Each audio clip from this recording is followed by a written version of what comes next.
You're now witnessing the 21st live coverage and watch along on the Indies Corner podcast. You already know who it is. It's your host, the legend Todd Finney himself. Y'all know what the slogan is, no BS boxing. Hey, as usual, I got my boxing nephew and co-host in the building rocking with me, Chris G. What's good, nephew? What's good? Everything's all right. I'm excited to see this fight. I want Lopez to win. Yeah, we are covering Michael Conlan versus Alberto Lopez. This fight is in Belfast in the United Kingdom. And after this fight is over, we're probably going to cover Leigh and Lara as well. But we don't know if that fight's going to be planned at the same time. So, hopefully after this fight is over, we can try to catch that one as well. Well, if Lopez gets the stoppage early enough, we'll be in good hands. Yeah, so they're doing the announcements now. It's 27 minutes. I'm a little ahead because they're facing off right now. Okay, all right. The referee's telling them protect yourselves, all that stuff. All right, so you're ahead of me then. Okay. Just a little bit. All right. Yeah, anybody tuned in, drop a comment. Even if you ain't watching the fight, just drop a comment. Let us know you rocking with us. Yeah, I want to give a huge shout out, Enoch Walters, huge shout out to Matthew Bryce, both of them giving me good feedback, for my last interview with Alex Martin. So appreciate them. Yes, huge, shout out to Alex Martin, man, taking that interview. You guys ain't seen that interview, man. Check that interview out. Conlan's a lot bigger. Yeah. So Scotty70 tuned in with us. He said, "What's up, Ty? Prayers for Lumati in the previous fight." Yeah, I seen it, man. Yeah, for sure, man. I hope he's all right, man. I hope he comes back 100%, man. You hate to see that. Yeah, fast. You said he was taken out on the stretcher, right? Yeah, that's what I was reading the news article about it. Yeah, Scotty, I was watching the fight though. He was taking punishment in that fight, and then his corner threw the towel in the 12th round, and so they stopped it. I hate to see fights, end in the 12th round, but it's all about the safety and the health of the fighters, man. So yeah, prayers out to him for sure, man. Lopez is already landing a few big shots already. Yeah. Yeah, so everybody's tuning in. Chris is a little ahead of me, but I got 2 minutes and 30 seconds left in round one.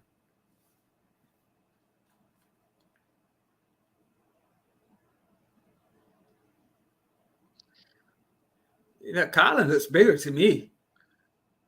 Yeah. He's quite a bit bigger. Yeah. He's like 5'8", and Lopez is 5'4". Okay. Ooh. But Conlan don't really have a lot of power. Lopez got caught with two big right hands. Yeah. I mean left hands. Oh, nice uppercut.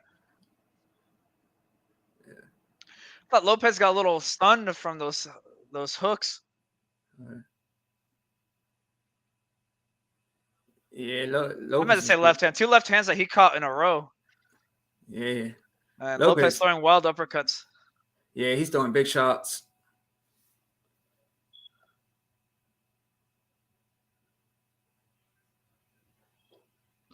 This is a close round. Yeah, both guys working to the body. Caught for the good. Oh, damn, dude. Conlan just headbutted him. Are you serious? Yeah, a little bit. Yeah, you're right. Close round for sure, man. Both guys putting in some good work. Yeah, I'm going to put the link in the comment section too. 1 second.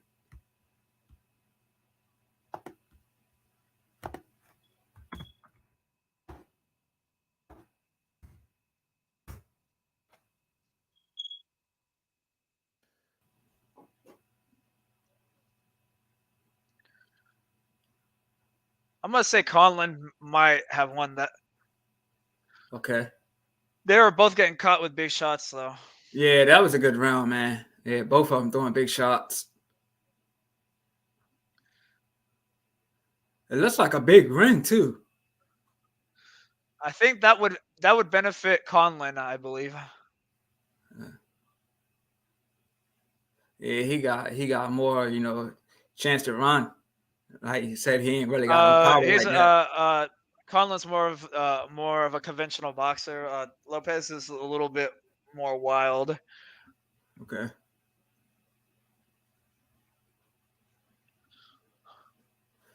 Uh, yeah, who shout out to Chanel Jackson? She said, "What's up, fellas? What's up to you? Definitely subscribe to a brother's channel. Val Jackson. Last one's at the bar. Definitely sub to that channel if you're not subscribed. Awesome podcast for sure. So that round was maybe a Conlan round.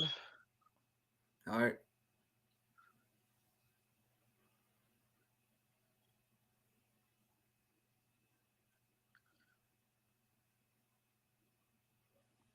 And so Alexis Rocha fights tonight on the zone too, right? Then that probably start like maybe 9 or 10 o'clock. Lopez keeps landing that uppercut.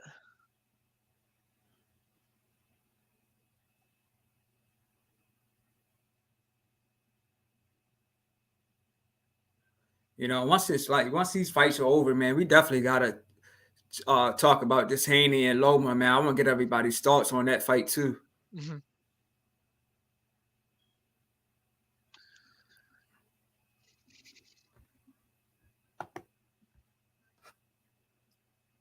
Nice body shot landed by Conlan.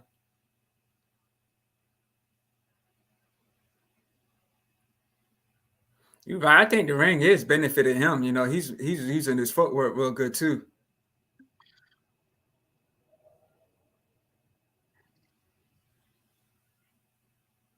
Both guys are staying busy, so we in for a good fight.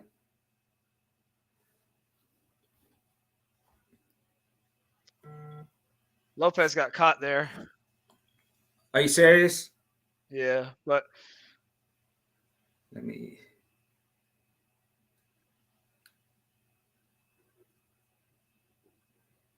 I'm gonna send this link out real quick.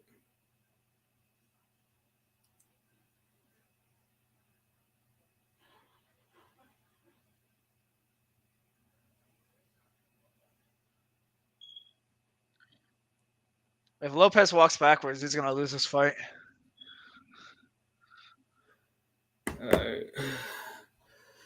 Yeah, he's throwing. Lopez is throwing some nice uppercuts. Got the crowd on their feet. Conlan coming back strong though. Lopez throwing some nice left hooks and right hooks. Oh, he got him in the corner.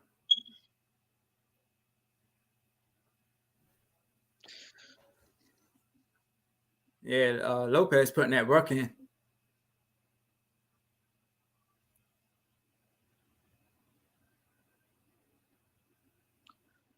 Nice shot to the body landed by Conlan. It froze for me.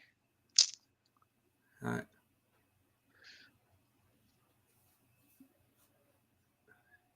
Lopez is throwing some big shots, man. I still might think Conlan might have nicked that round. It seems like the reach is bothering Lopez. Yeah, they making it in the phone booth fight though. Ooh, big shot landed by Lopez. Snap Conlan's head back.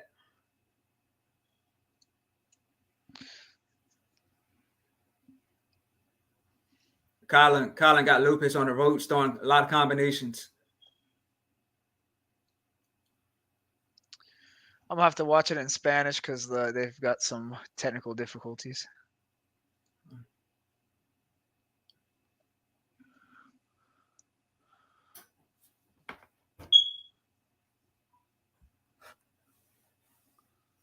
So who you giving it to so far? Conlan. I think Conlan is edging it right now. All right, cool.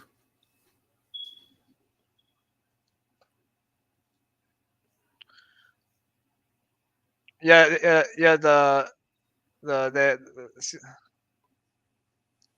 Seems like most people's cards they got Conlan or the Spanish TV card.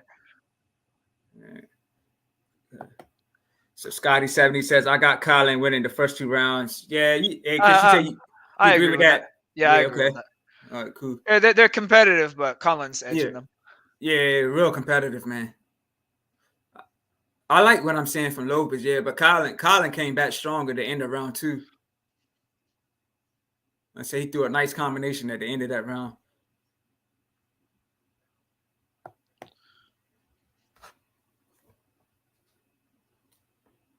Hey, Scotty, can you let us know if the main event on the zone is happening with Lara and Leigh?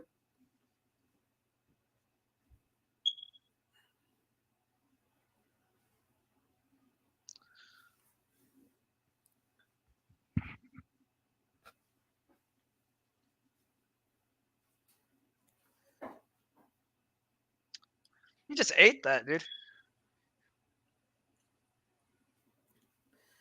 Yeah, Lopez is throwing some big left and right hooks, man.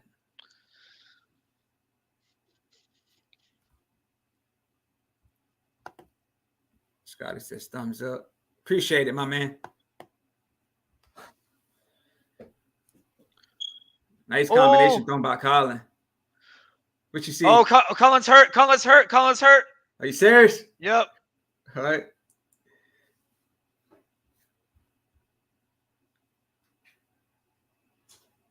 Well, he got hurt by an uppercut. Okay. Well, Lopez got some pop, man.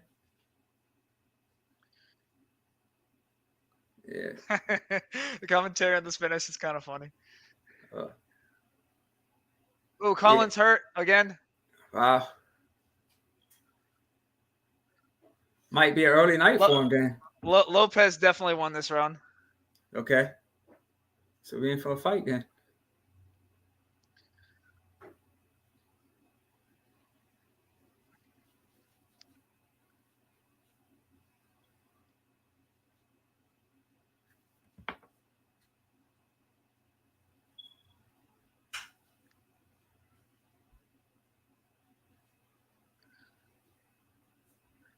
Yeah, all right. Wow. Lopez throwing the flurry punches. That was good. I'm happy. I mean, I like Conlan, but I'm going for Lopez. Okay. Yeah, Lopez had Conlan in the corner throwing the flurry of punches. Had him on the ropes throwing flurries of punches. Conlan was seriously hurt there. Yeah.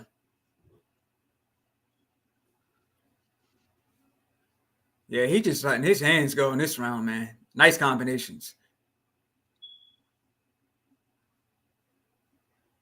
And Conlan's holding on him, but Lopez is, fighting through the clinch. Nice big left foot thrown by Lopez. Oh, dude. 3 uppercuts in a row.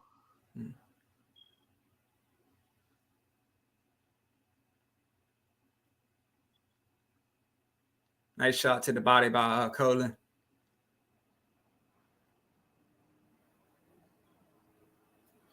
Let me get his comment. So now I have it 2-1 now.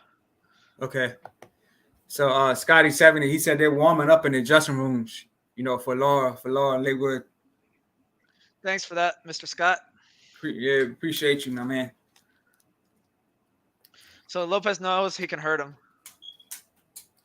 Yeah, they're showing a replay for me. Yeah, he landed a big uppercut in that round. Lopez. Let me get my guy Wilton up in here. Oh. My man, Wilton Henry in the building. Salute to you. What's going on, bro? Hey, what's good, fellas? Hey, are you watching the fight, man? Yeah, man, my stream's shaky. Conlan over here looking a little shaky right now. Yeah, I have it 2-1. First 2 rounds for Conlan, and Lopez just hurt him in the 3rd round. Yeah, that's what I'm checking out. Like I said, my stream a little shaky though. Oh, good left by Conlan though. Big uppercut again from Lopez. Oh, they in the 4th? Yeah, in the 4th. Oh, okay. Yeah, my stream is shaky. Yeah, Lopez landed the big shots, big uppercuts in the last round. Like Conlan was hurt. Dude, that was a big haymaker he just tried to land there. Lopez is having fun in there. Lopez so awkward, man. Dude, Lopez is funny. He always smiles.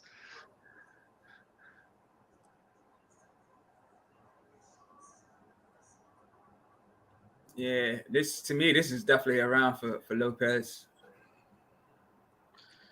Like Conlan doing a lot of holding. He look, what I'm seeing right now, Oh, he look tired. Conlan. What you say, Will? Conlan. Oh, sorry. No, go ahead. What you see? Conlan just tried to hold and he fell. Okay. Yeah, he's definitely doing a lot of that though. Yeah, he look a little tired where I'm at.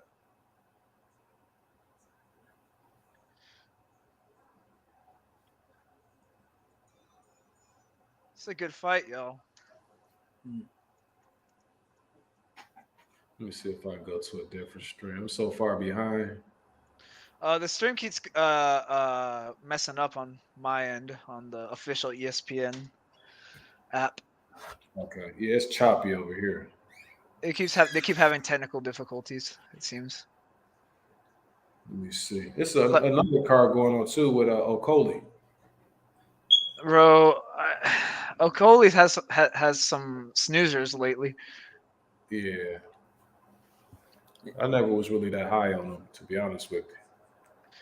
He had like two. I think his last two fights were 2 dull decisions. Yep, I was right. Yeah, because Wilton, I was telling you, like when I was on your last show, I was saying I read that they gave out a lot of tickets for his fight, and the house still wasn't packed. It still wasn't sold out, and they gave away a lot of free tickets. So they were saying he's not like a big draw. Yeah. Yeah, I heard some stuff like that too.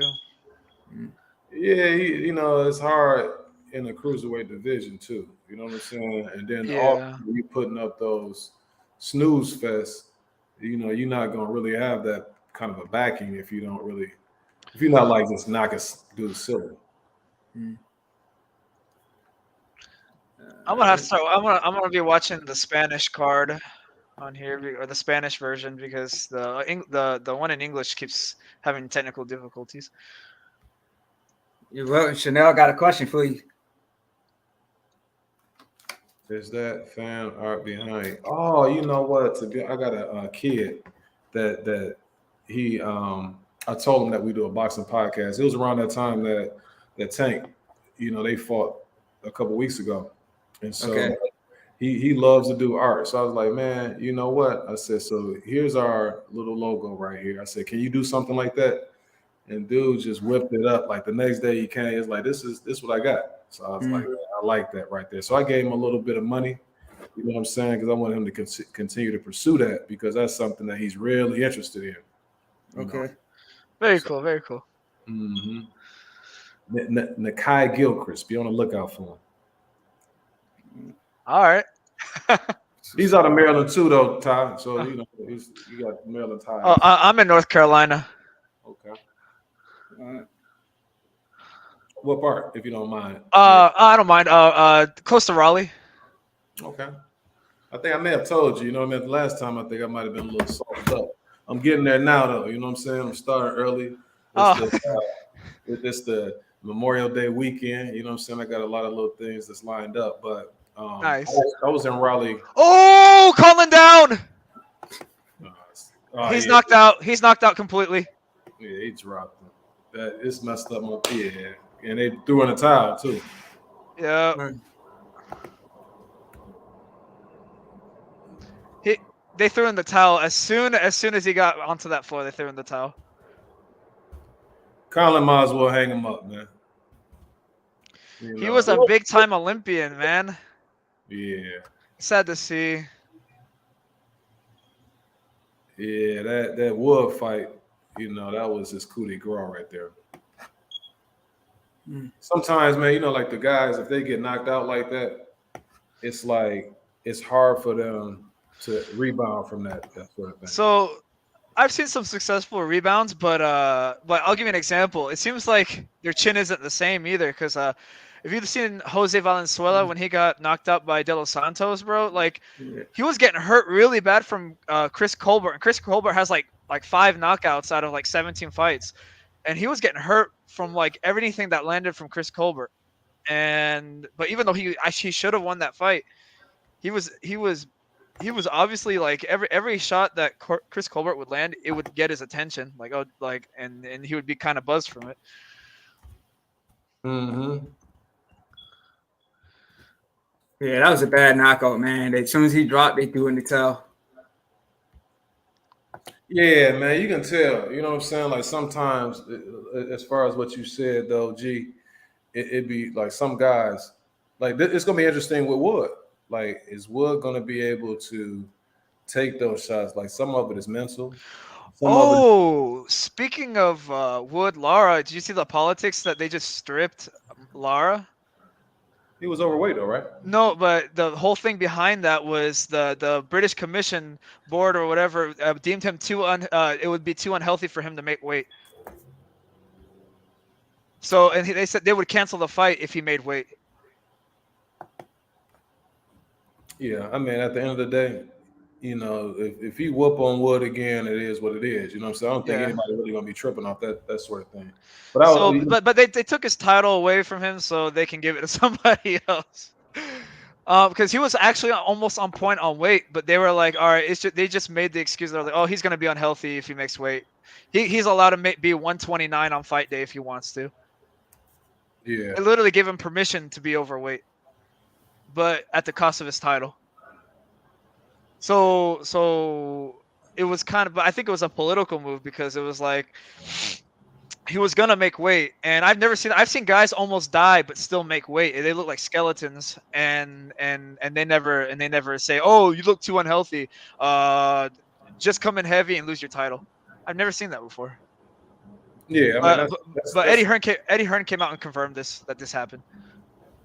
Yeah, that's interesting that they took that approach. But I think for him, that belt, a win is going to be still worth more than the belt, maybe, possibly.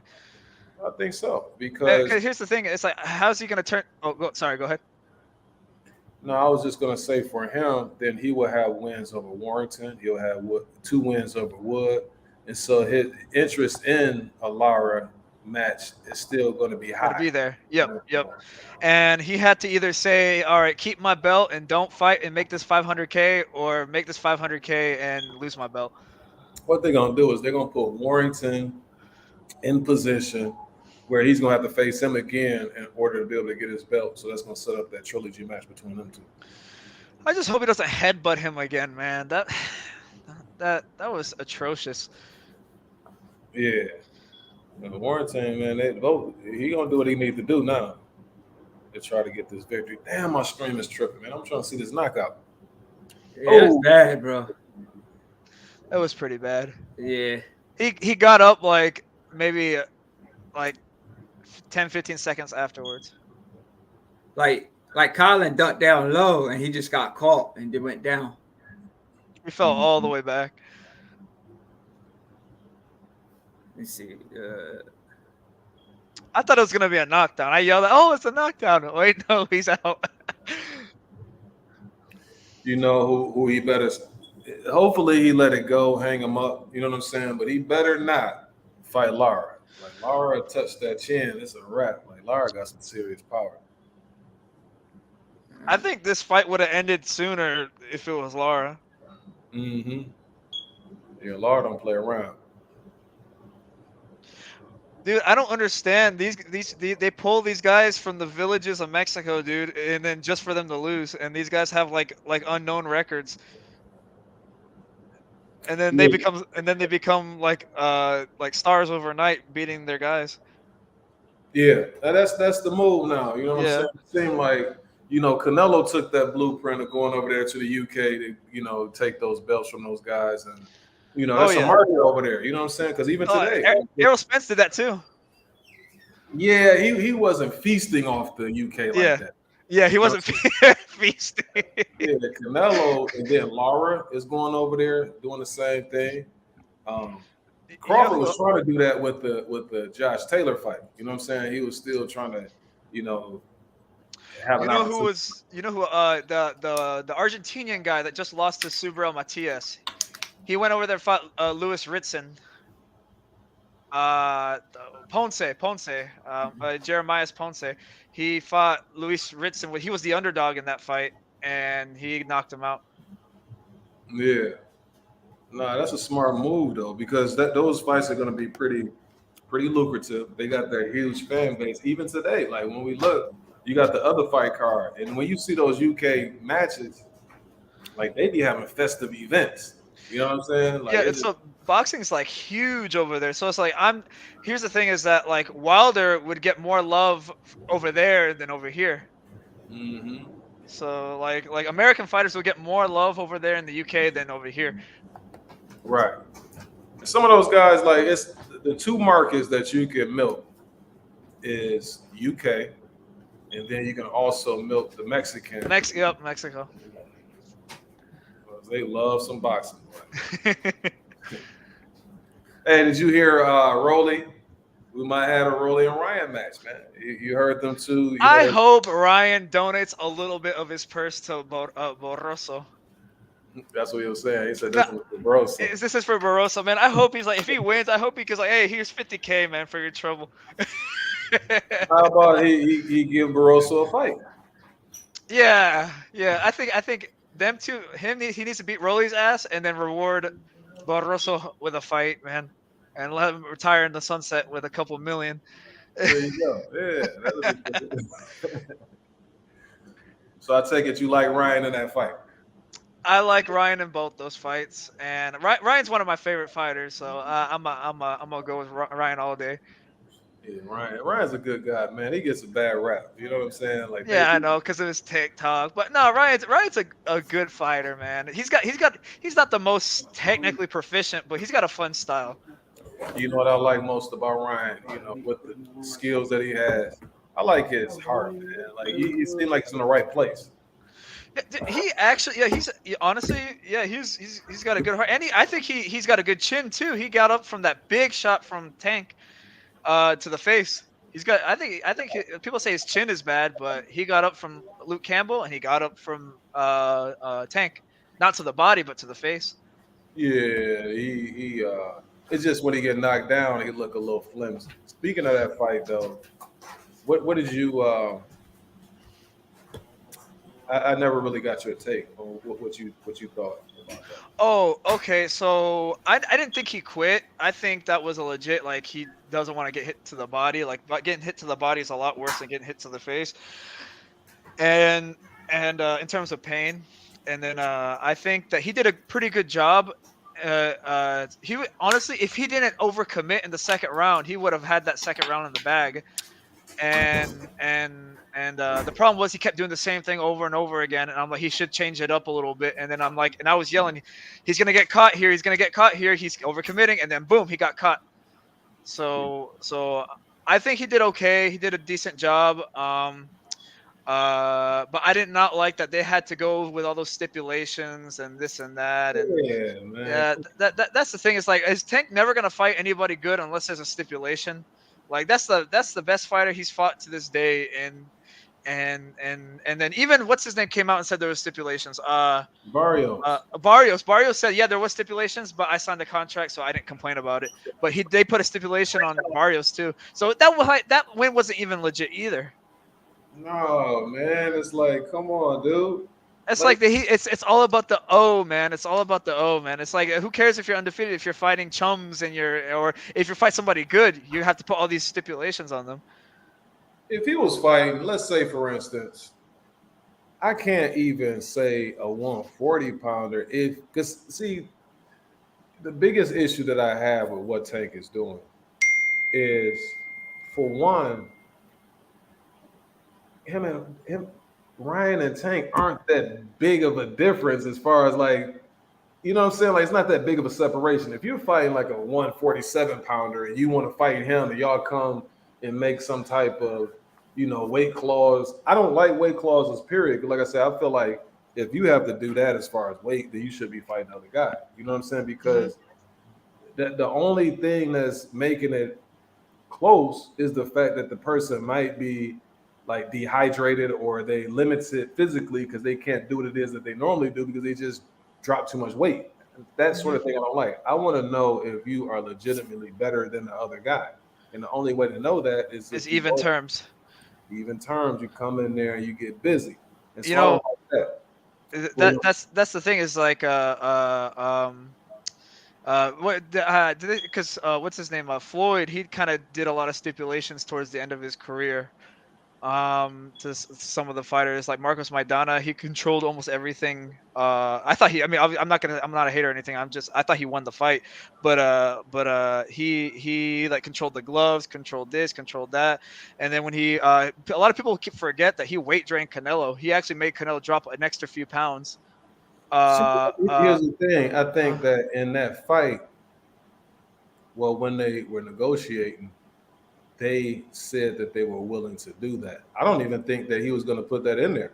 But they at that time, if you remember, it was like they said, we'll come down to this, and nobody said that. And so I would uh, have done the same thing too.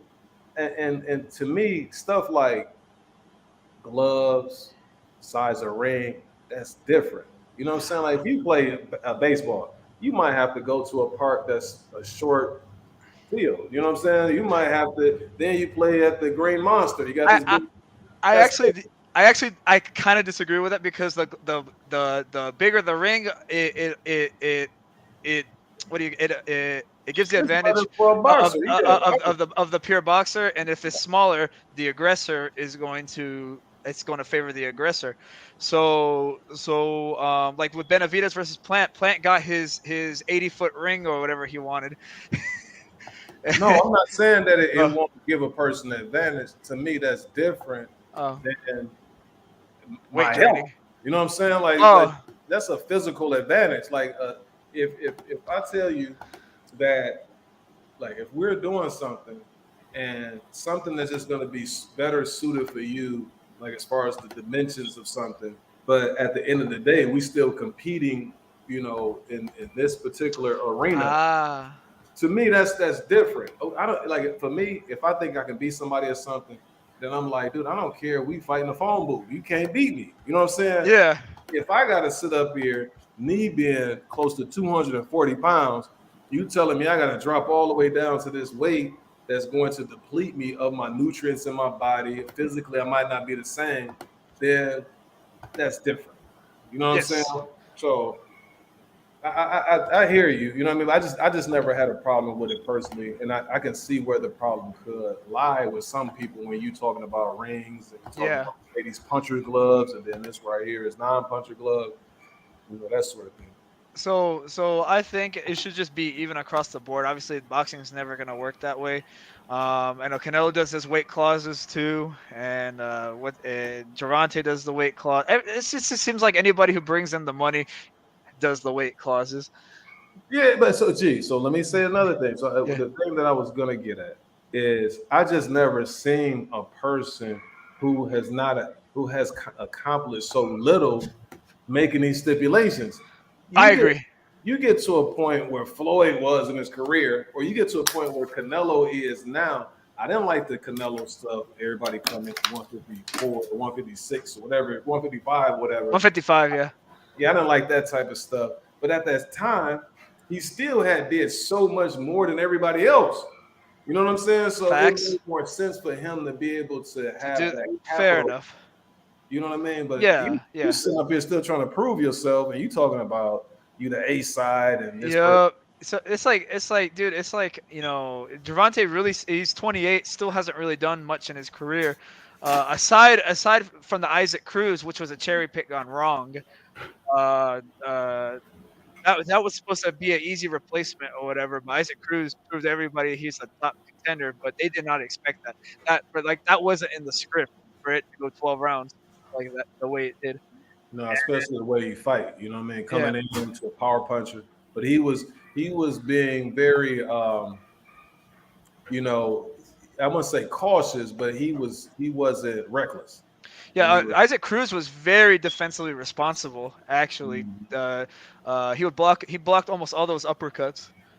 Yeah, Um, it's hard to hit him. He's so short. You know what I'm saying? yeah, he's got like 62-inch reach and like 5'3". He I mean, I'm used not that very. to his advantage. You know, he like a little Muggsy Bogues. But he always looks pissed off. And Isaac Cruz always looks mad. Yeah. No, but I mean, I respect Isaac Cruz. I mean, he's a good fighter, Ooh. and yeah, I don't think Tank. Yeah, I guess Tank hasn't done enough in his career to warrant. Oh, do this, do that. Come down to this weight. Do this, do that. Floyd after when Floyd already had done so much by the time he started kind of doing that stuff, and then when Canelo did it, he had done already a bunch of stuff, good stuff already, and well, actually, another thing, off a little bit off topic, but what do you think of Canelo not fighting Benavidez? I don't like it. Let me say one more thing Uh, about Tank oh yeah, go before ahead. I go into that. But I think from a true boxing fan, no, Tank, he shouldn't be able to do that. But he's allowed to do it. So I can't really harp on if he's selling tickets. They don't care if he weight drain Ryan. You know what I'm saying? It's like, oh, he Yeah, won.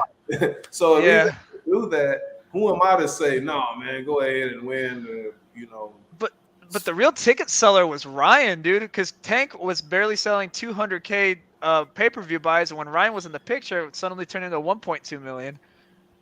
And if you look at their following, Ryan Garcia has 5 times bigger following than Tank. That's He does, but check this out. Tank can easily. You talked about Pitbull. I bet you he's not gonna do Ryan numbers, but I bet you he's gonna do some numbers with Pitbull. I bet you if he get up in there with Rolly again, I bet you he do some numbers there. Okay, so actually the numbers that he did with Isaac Cruz was like 50K. Now, though, I'm saying Now, now. You know what I mean? I think it's because they said when Tank was fighting Ryan, Pitbull couldn't even get through. Like he was trying to walk through place in Las Vegas. They said people just swarming on Pitbull. Like now it's a little bit different. You know, that name recognition, I think, is a little bit higher now. He had to win over Gamboa. And then his name is like a legend of Isaac Cruz. He's the only one that took Tank, 12. Yeah. That sort of thing. You know, he had the sensational knockouts that he's been having lately. Actually, he posted something funny. He's Ryan tweeted out or posted that Isaac Cruz was a C fighter, and then Isaac Cruz was like, "All right, if I'm a C fighter, you're a Z fighter." Yeah, we got that little thing going on. But with Isak, he's they have to be careful because see they're positioning because you see he don't really want to be dealing with like dudes like Shakur and stuff like that. No. Yeah, he got tunnel vision. He's like, man, I'm gonna go ahead and just get that big fight against Tank. Let the chips fall where they may. But as far as Canelo, man, Canelo like right now, and Canelo he's at a point where he can do what he wants. You know what I mean? I think he kind of has a moral responsibility at 168 because he's got all the belts at 168. He can't be just jumping in other weight classes and like holding on to belts. Because here's the thing: if he loses at 175, he can still say I'm undisputed, so he doesn't risk the belts. So it's like he's fighting everywhere else but defending the belts. And I think the hardest fight at 168 is the only one he didn't take. Bivol's obviously a more skilled fighter. People are like saying, how is he afraid of Benavidez when he's fighting Dimitri Bivol, who's a better fighter? Which that's facts, but the thing is he's not risking his belts. He doesn't want to risk losing his belts because Benavidez is the best fighter at 168 besides himself. And so if he fights Benavidez, there's more risk of legacy, him losing his legacy or losing his what do you say when someone has he's losing his leverage if he fights he's gonna risk losing his leverage when he fights Benavidez. When he fights Bivol, he doesn't really risk losing his leverage. No, it's a totally different fan base that he would be losing. So you lose the Benavidez, you lose that Mexican monster. You know what I'm saying? Like who the real Mexican monster? It's a lot of that's the other thing. They say that with that fight, because when he lost to Bivol, nobody really still watches Bivol like that. Mm-hmm. And if you lose to Benavidez is gonna be the next person. Some of his fan base too. You know what I'm saying? Or imagine that. He's a Mexican, man. Like you mess around and get whooped on by Benavidez, it's not gonna be the same. Canelo like a king. He like damn near LeBron James in Mexico. Yeah. You get beat down by another like Mexican too. He flying to Mexico City. And everybody like he's like, oh hell no. I ain't gonna do that. So he also likely lose like the cash cow status if he loses to Benavidez. Oh yeah, he definitely lose that. There's too many people that's nipping at his tail. So that's the thing, is like there's so much risk with fighting Benavidez outside of like the physical aspect, like the actually losing in the fight, but he's gonna lose all his like everything that he's gonna quote unquote it's gonna pass the torch, as they say, if he loses to Benavidez. Officially. But see, I think what Canelo, hopefully, I think Canelo is concerned about that, and I think he's at a point where you got to kind of force him to do certain things. Because if this was early in his career, I think he would take the fight. Yeah. Because Canelo is real prideful. Like when Lara kept messing with him, he was like, "Nah, I don't care what y'all do, man. Give me the Lara fight." You know, bro, Lara did not fight in that fight, dude. That's why I don't care that you could maybe argue that he won that fight, but he didn't. He just dude, Floyd was beating the crap out of, at least Floyd was beating the crap out of Canelo, dude. Lara didn't even do anything, dude. He was just literally running and not even punching. Yeah, Floyd would stand in front of him, tagging him. Lara would throw a couple shots and just go on the back foot and start running. So, dude, like, Lara thought he thought he was Floyd in that fight, dude. He didn't do anything, dude. Yeah. Now he felt them body shots. You know what I'm saying? The body shots was hitting them on that rib cage. He's like, hell no, I'm gonna go ahead and flick a couple jabs and get on my Usain Bolt. You know, so now I think that was a fair 7-5 for Canelo, that fight. Canelo's another dude. So you got Canelo. So these are the LeBron James dudes to me. Like they can never do enough for their fans. You know what I'm saying? Yeah, like yeah. LeBron, he sit up there playing with a broken down, like something in his foot, ligament and shit. You know what I'm saying? People say, "Oh, he's not a killer. He not this and that." The man is 28 years old, scored 40 points. He's holding Djokovic. He's holding Murray. He's doing everything. But then it's like, oh well, Kobe, he would have won that. Kobe wouldn't have been holding no damn Djokovic and no damn Murray in the same damn game, playing a whole at 38 years old. You doing all this type of stuff. So Garcia falls under the LeBron James could never do enough. He do all of these things. People still, oh man, you mean Canelo?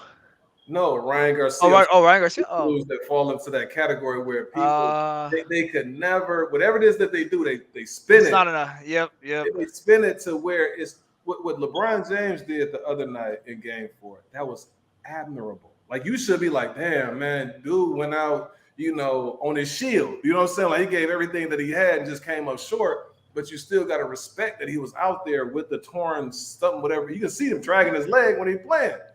And so Ryan Garcia, for him, because he took the weight clause, he did that. What's was saying that he had some type of injury going into the fight. He still fought the fight. You follow what I'm saying? Yeah. All of these things, but people, oh man, they do the same. They do the same to Canelo. Canelo never does enough. Canelo, it's like he didn't beat Lara, and I'm like, dude, how did Lara take his title? Like he didn't do enough. Like it's like you got to do more than what he was doing. Had he stood in there, and had he like punished Canelo a little bit more, then he moved, then I could see it. But you can't just flick a jab, and then when the other person is who's bringing the fight to you, you just run away, and then you hold, and then after about 30 more seconds, you flick a jab, and you run. That's not, you can't take my title away. The second that fight started, immediately he was running away. It was, especially around the fourth round when he went to Lara body, and I knew that once he did that, Lara didn't like that, and then he really started running around after that. Oh, by the way, Wood is making his ring entrance. Yeah, I got it on now. Yeah. Let me run through these comments though. I'm checking out Okolie right now too. Okolie, we in a dog fight right now with Billum Smith. So, Chanel Jackson, she said that's dope. She talking about your artwork, man. I like that though, man. That's fire. Yeah, I'm gonna see if he can do another. I gave him some money. I'm gonna see if he can do a 2-for-1. You understand what I'm saying? Yeah, I don't know what this guy's saying. What's chat? Oh, he's telling us to look at the chat, I guess. I don't know who he is, but whoever y'all subscribe to the channel, if you still tune in. Scotty70 said, I don't like to say it, but I think that's the end of Conlan's career. Oh yeah, that's it. Well, actually, I won't say. I will say he could probably have domestic level fights and give his hometown just fights just to watch. Yeah. But I think in terms of world level, I think that's the end. Yeah. I think if he wants to make like quick if he wants to make still like 6-figure fights of the 6-figure paydays or whatever, and just fight in front of his home crowd against like domestic level guys, I think he could. I think he'd be all right doing that. How old is he? 31. That chin is like peanut brittle right now, man. No, bro. I like to believe. Oh, did he drop? I think he dropped what's coming. He dropped the Coley. Ooh, yeah. Ooh. That's what's up. Well, Coley deserves it for fighting so boring. Coley was trying to like bring like yeah, he ducked low and got caught, man. I mean, that was a bad shot, man. Hey, you know what? It was kind of like when Mel Charlo dropped Lubin. You know how Lubin dropped low and just got caught. They see it coming, and Lubin was laid out. Like he was trying to get up, man, but he was struggling. So Shelton Moore in the building said, "What's up, fellas? Catterall look good." I don't see that fight. Catterall. Oh, they have the mariachi playing for Lara. Okay. Yeah, I got to turn this other TV on, man. I'm sitting up here watching the Coley get rocked. Hey, where are you at, man? I'm like right outside of DC. Oh, okay. Is that Virginia? Yeah. Do you know where Manassas is at? Oh yeah. Oh, okay. I know exactly where Manassas is. Tomorrow, I had a friend that used to live over there. Yeah, that's 495. But tomorrow I'm gonna be in Mount Vernon. I got a new bike. Nice. Yeah, I got a little a hybrid. I was gonna get road bikes. What you gonna say? I was gonna say, are you an athlete? Oh man, that's what I do, man. I got me a world-class workout earlier. I was talking to Ty when he texted me earlier, and then like I say, tomorrow I'm gonna go to Mount Vernon. That's about a good hour and 15-minute bike ride. I just try to get swole. I just go to the gym and lift. That's about as athletic I get. I'll get. Yeah, man. If I gotta really like this knee. Like if my knee wasn't really like it's a little ginger, man. Like it's getting better because I used to run all the time, and so over the years I kind of like that bone on bone. It start to impact me. So I do the elliptical and other little stuff, or I do like hikes and stuff like that. I went out there to West Virginia a couple of weeks ago. You ever been out there to Harper's Ferry? No, I haven't. I haven't. I've only been to Virginia a couple times, but not that far up. And I've never been to West Virginia. But I've been to South Carolina a couple times, Florida a couple times, Georgia a couple times. I mean, I'm originally from California. I've been there a few times, but never really went too far above Virginia. Yeah, man. Like if you ever go to Harper's Ferry is you'll be in West Virginia, but you cross over a couple steps. You in Virginia, you go to the other side. So I went to Mount Maryland Heights. Maryland Heights is a hike that you go up this mountain, and so you actually in Maryland, but you overlooking the city of Harper's Ferry, which is in West Virginia. Oh, that's cool. When you come down, you take a few steps, you in Virginia. You know what I'm saying? Like, and so that's what's up. Yeah. Is it a big ferry? Huh? Is it a big ferry? Is it a big what? Is it a big ferry? No. I think he's talking about the city's name. The city is called Harper's Ferry. Oh, okay, gotcha. Yeah, I was talking about right where the Potomac River and the Shenandoah River meet, and so it's just beautiful, man. And so that hike though is going to take you a grip. I was going up that joint. I was about to call it a day. I was like, man, and I was talking to this lady, but see, I saw it because I always wanted to go. I want to check because since I'm over here in this area, I want to do everything that I can because I don't know when I'm leaving. Like I might be in New York next year. I might be in Chicago. I don't know. You know what I'm saying? So while I'm here, I want to do as much as I possibly can. So I was going up the hill, or the mountain. So I'm dog tired. I'm like about to call it quits. My tongue on the ground. The lady who was coming down, I was like, ma'am, I said, how much do we have left? She looked at her Google map. She said, you have about 30 minutes.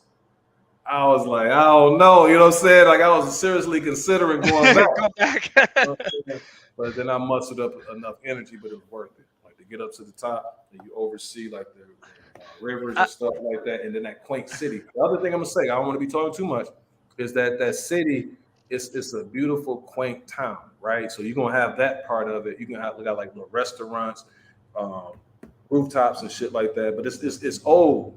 But the other part about it is historic. It's the area where John Brown led those raids during the abolitionist movement. So Are you talking about John Brown, the guy who tried to arm the slaves and stuff like that? that's where he was. So you got all that there too.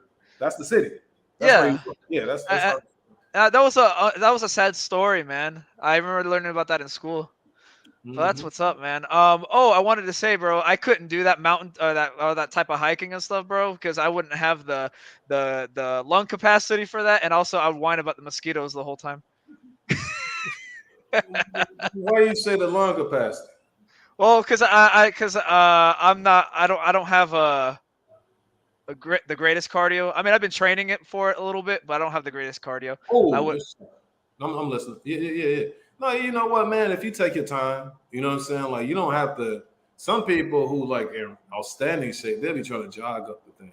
But then you got, man, if you look up there, that's what, you know what really, I was like, man, I got to go ahead and gut my way through this. Was when I started seeing little grannies up, you know what I'm saying? Like, Yeah. they I just and plus any like the bugs and stuff, they bother me and stuff like that. yeah, that's what they make off. You know what I'm saying? Get you some deep. I gotta put some mosquito spray on it. Yeah, Is he losing? Is Coley losing? It's close. He's just throwing some nice right hands. The guy is taking it, but it's a all right. Lara fight about to start. Yeah, let me run through these comments, man. All right. So Shelton Moore says Barrios is the best. Davis's fault. Ryan is not very good. I still rate Orion higher than Barrios, TBH. They both were a lot bigger than Tank to me. Who do y'all say about to get in the ring? Lara and Wood. No, Wood. They're already in there. They're to make the announcements and stuff right now. Dude, on my thing, it's saying that the fight's supposed to start at 7. You got Alexis Rocha that fights later on tonight, but now they're going to fight now. Yeah, this thing is bugging, man. Yeah, Scott 70 says Haney has set the mode now for wakeboarding and boxing with his 36-hour rehydration dictates. It's almost hydration clause. Come on.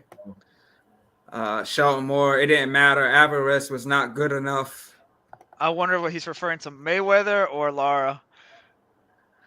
Probably Mayweather, I guess. It got to be Mayweather, yeah. But you know what I was gonna say about Canelo too, is that so then he ends up, no matter what he does, so he get the Cotto fight. Then people saying he's scared of Triple G. He fight Triple G. Then they saying that this is the first fight controversy. I could have sworn he won the second fight. You know, I thought Canelo 100% won the second fight. I couldn't even dude. I had a hard time trying to make a case for Triple G, dude. I thought Triple G didn't do anything for like the first 7-8 rounds. Yeah, he won the first one to me, but he definitely lost the second and the third. So yeah, I understand if you thought Triple G won the first fight, but there is absolutely no way I thought Triple G won the second fight. Yeah, a lot of people. I always fight with people all the time about that. I'm like, dude, what did you watch, dude? And I watch a lot of fights, videos breaking it down. They're like, how do you even have Triple G winning that fight? Yeah, well, I know in the first fight. Ooh, fight's about to start! I'm so excited. Yeah, like I said, that first fight, man, he took Canelo's biggest shot and ate it like it was nothing, man. Oh yeah, and he kept coming forward, dude. That was funny. Yeah. Jose Antonio, he says, "Viva Mexico." Salute to you. You know, if you're not subscribed, hit that subscribe button. Shelton Moore. Por favor. He says, "I am not impressed with Cruz. Cruz is famous for losing." Shelton Moore says, "Cash out." I can see he doesn't really like Mexicans. This guy, I don't know what his name is. Ivan, whatever. He says, "Laura by KO." You know, salute to you. Subscribe to the channel. Chanel Jackson says, "I'm going to see if my bro would take me there when I come to see him." Oh yeah, he's talking about the West Virginia. I don't know if he's been there. I know he's been to where I'm going tomorrow, Mount Vernon. He told me he's been out there. Okay. Yeah. Give, Leigh Wood's walking down Lara right now. Did he catch him with a shot? he trying to make a statement now. Yeah, he gonna get tired, man. He can't sustain that. But he did have him like a little shaky at certain parts of that last fight. Mm. Yeah. Oh no, Lara was hurt multiple times in that last fight. I'm gonna be right back, fellas. Let me go ahead and take No it. problem. Yeah, Leigh Wood doing some nice work to the body, jabbing to the body. Hey, Chris, man, I want to tell you, a couple of my coworkers, they go to Manassas because our company's in Manassas too, and like my coworkers that been here the longest, they go up there and they get like rental cars and hotel rooms because Manassas is always short of drivers. I had one of my really good friends used to live over there. His family still lives over there, but I think he's in Jersey now. Okay, yeah. So like, I'm not really familiar with Manassas, but yeah, like I said, my coworkers go there every 5 months or so, and like I said, they stay the night over there. And they work there for like 3 weeks to a month, and then they come back here. It's a pretty interesting place. Yeah. Oh, bro, it's what you call it? It's a really slow start. Mm.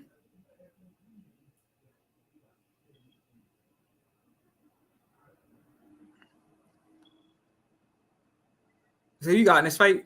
I think Lara should win the fight. Okay. And you say even if he wins, he doesn't keep the title, right? Is that what you said? If he wins, he Okay. doesn't keep the title. And the commentators are being really biased and saying that he didn't make weight and it was his fault. But they literally told him he wasn't allowed to make weight. So how is it his fault if they were going to cancel the fight if he came in quote unquote unhealthy? Mm. I think Wood does look a lot bigger than him. Just me. That's just me though. Yeah, Lara. I mean, not Lara. Wood. It does have more reach and more height.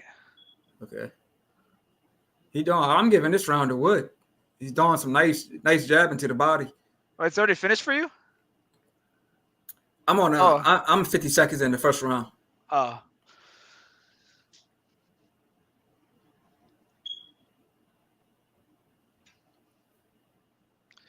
Bro, I cannot believe Conlan lost like that, dude. I mean, I thought it was gonna go more rounds than what it did. Yeah, like I said, man, that remind me of that Lubin knockout, man. But that was a bad one with Lubin. Lubin's got a fight coming up with Louis Cuban Arias. Louis Arias. Well, I think it should be Lubin versus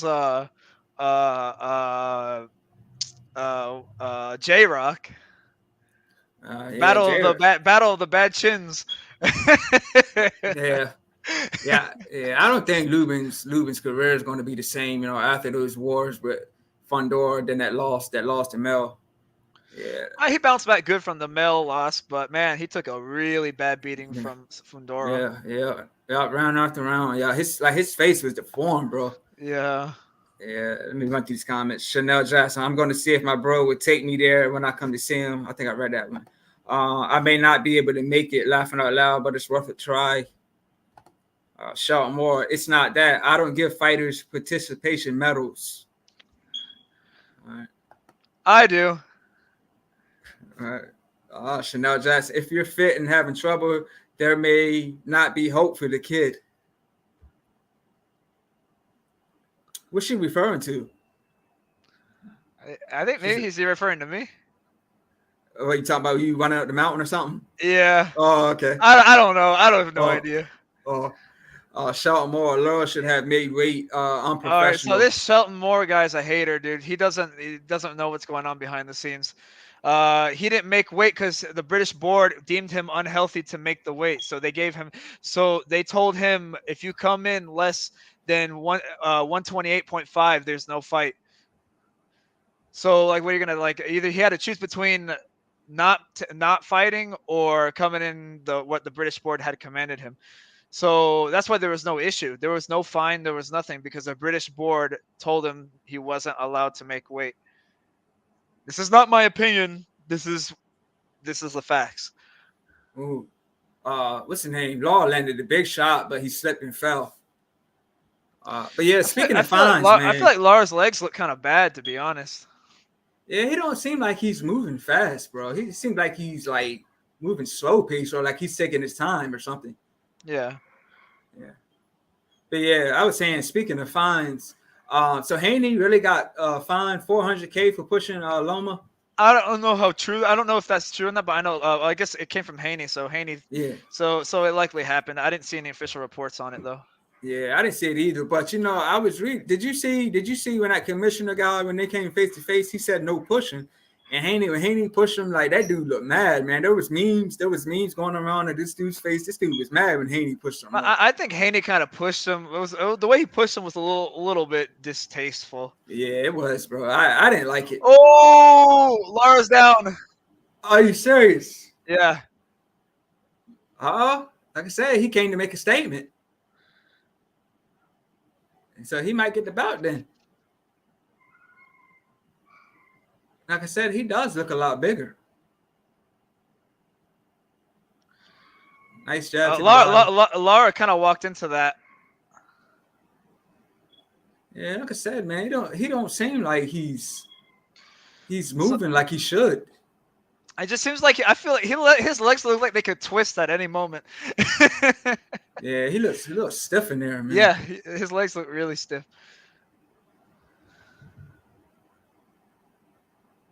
Another jab to the body by Wood. You know who was jabbing a lot to the body when Mayweather fought Ricky Hatton? Mayweather was touching Hatton with some jabs to the body. Yeah, I seen it. Yeah, it wasn't bad though. Oh, Lara took a big uppercut when he went down. It wasn't bad. I mean, he did get caught, but it wasn't bad though. But he wasn't hurt. He wasn't that hurt. Yeah, he wasn't really hurt. Oh, the best trainer in the world is still with Wood. That's cool. Who is it? It's that trainer that threw in the towel when everyone disagreed with it. Oh, okay. So Lara needs to wake up a little bit.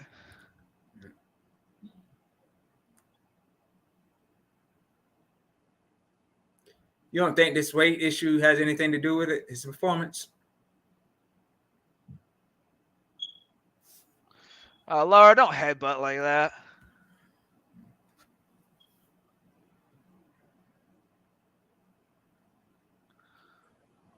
But yeah, we got some nice fights coming up. With Clarissa Shields just had a change of opponent. I think they said her opponent tested positive for PEDs. Did you hear about that? What, Clarissa Shields' opponent? Yeah, Hannah. She was supposed to have a rematch with her, and she tested positive for PEDs. Yep, I think that's what I read. So she got a replacement opponent, and she's fighting next Saturday. In her hometown in Detroit. And then the following weekend. Lara got caught again, but not as bad. But that bothered Lara a little bit.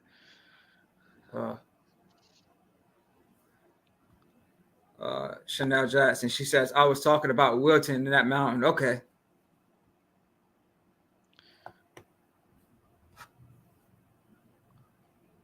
Come on, Lara. Yeah, then 2 weeks we got Josh Taylor versus Teofimo Lopez. So do you realize how tall this rough is, bro? This rough looks like he's about 7 feet tall. Look how tall he is compared to both of them, bro. He's like Tyson Fury in there, man. Looks like Lara is the underdog now, according to the odds. Probably because the way he got. He was the underdog? No, he was the favorite coming in, but now they're switching as the fight's going. He's probably the favorite. Yeah, he was probably the favorite to win because of that brutal KO he landed. Like I said, Wood looks bigger and he's doing some good work. Nice left foot thrown. This fight isn't as wild as Conlan and Lopez. Yeah, facts. They were going toe to toe with a nice phone booth style. Yeah. Nice jab to the body by Wood. Lara's slow with his hooks. He's probably, he's probably just trying to time a big shot. He's just waiting for that one big shot, dude. You can't be doing that. That's how you get caught. That's how you lose rounds. Yeah.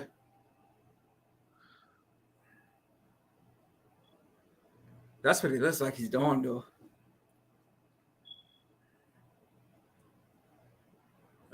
Yeah, Woods using his footwork and boxing smart.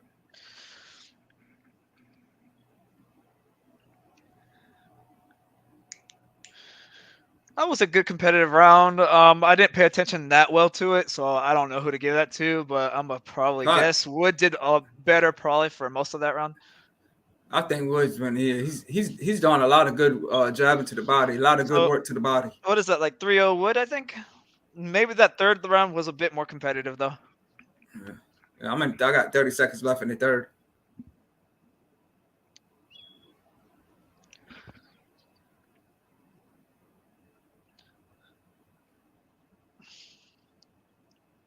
Double jab by Wood.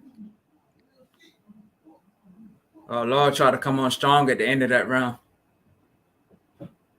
The Wood is the better overall boxer.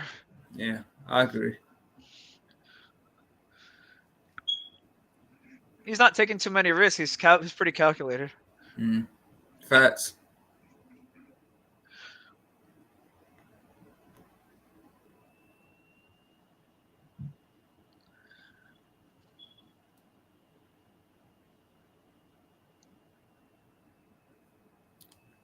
Hey, Chanel, if you're still in here, let me know what you think about Haney and Loma. I don't know if I ever got your thoughts on it, but what did you think about the Haney and Loma fight? Did you think Haney won it? I mean, of course Haney won, but, give me your thoughts on that fight. Yeah, I see the trainer you're talking about now. He said he's a trainer for Ferry, right, at one point. I think he said his name is Ben.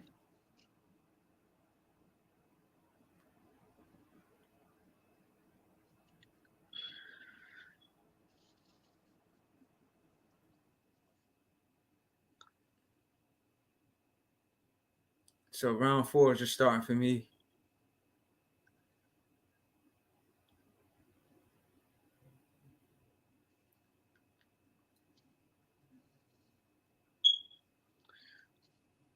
Another jab to the body by Lara. Let's say he's doing some real by Wood. I mean, he's doing some real good jabbing to the body.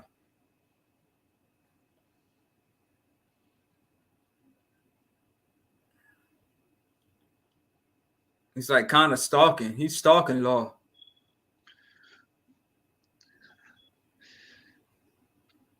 Lara's not doing a whole lot. He's just kind of waiting for his turn. Yeah, facts. And he said he can't do that. Like, if he's gonna lose rounds doing that. If this goes 12, there's no way Lara wins this fight. Facts.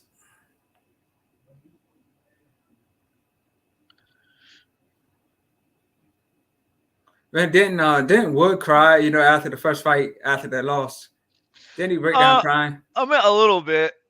I mean, when you lose like that, it's not fun. Facts. I think he did a little bit. I don't think it was that bad. I don't think it was like Jermell Charlo, but I think he did cry a little bit. Oh, man, Mel was robbed, man. Mel had a right. Mel was robbed, bro. Yeah, he's crying back. I thought he was robbed in a close fight, kind of a close fight, but it should have been, in my opinion, should have went Mel's way. But for some reason, a lot of people had Tony winning that fight. Yeah, that was crazy, man. Yeah, we seen that. We seen Mel and Maul cry now.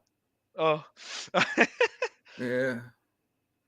And Maul still don't got no date. He was supposed to be fighting next month. Still no date. Still no opponent. But he did say that he's willing to bypass the tune-up and go straight into the fight with Demetrius Andre. But I don't know what to believe, man. Man, Lara's not fighting that good, man. Yeah. You think it's the weight, bro? It's probably the weight, and I wonder if the money is getting to his head now.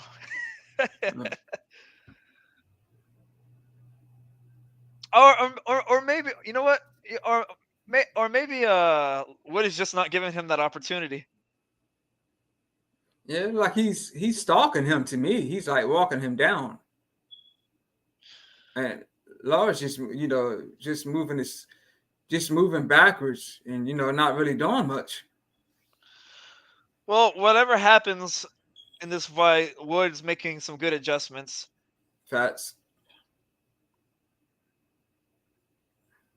Yeah. Shout more if he's still in here, man. Give me your thoughts on the Haney and Loma fight. Yeah, so the round's over.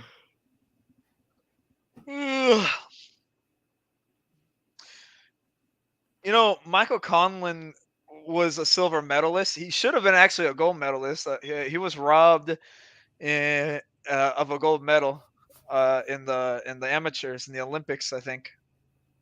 Okay. Hey, who would be a good fight? Yeah, I got to get everybody's thoughts on the Crawford and Spence. But what would be a good fight on the undercard? Or him and Gary Antoine Russell in the same class, Boots and Gary Antoine Russell.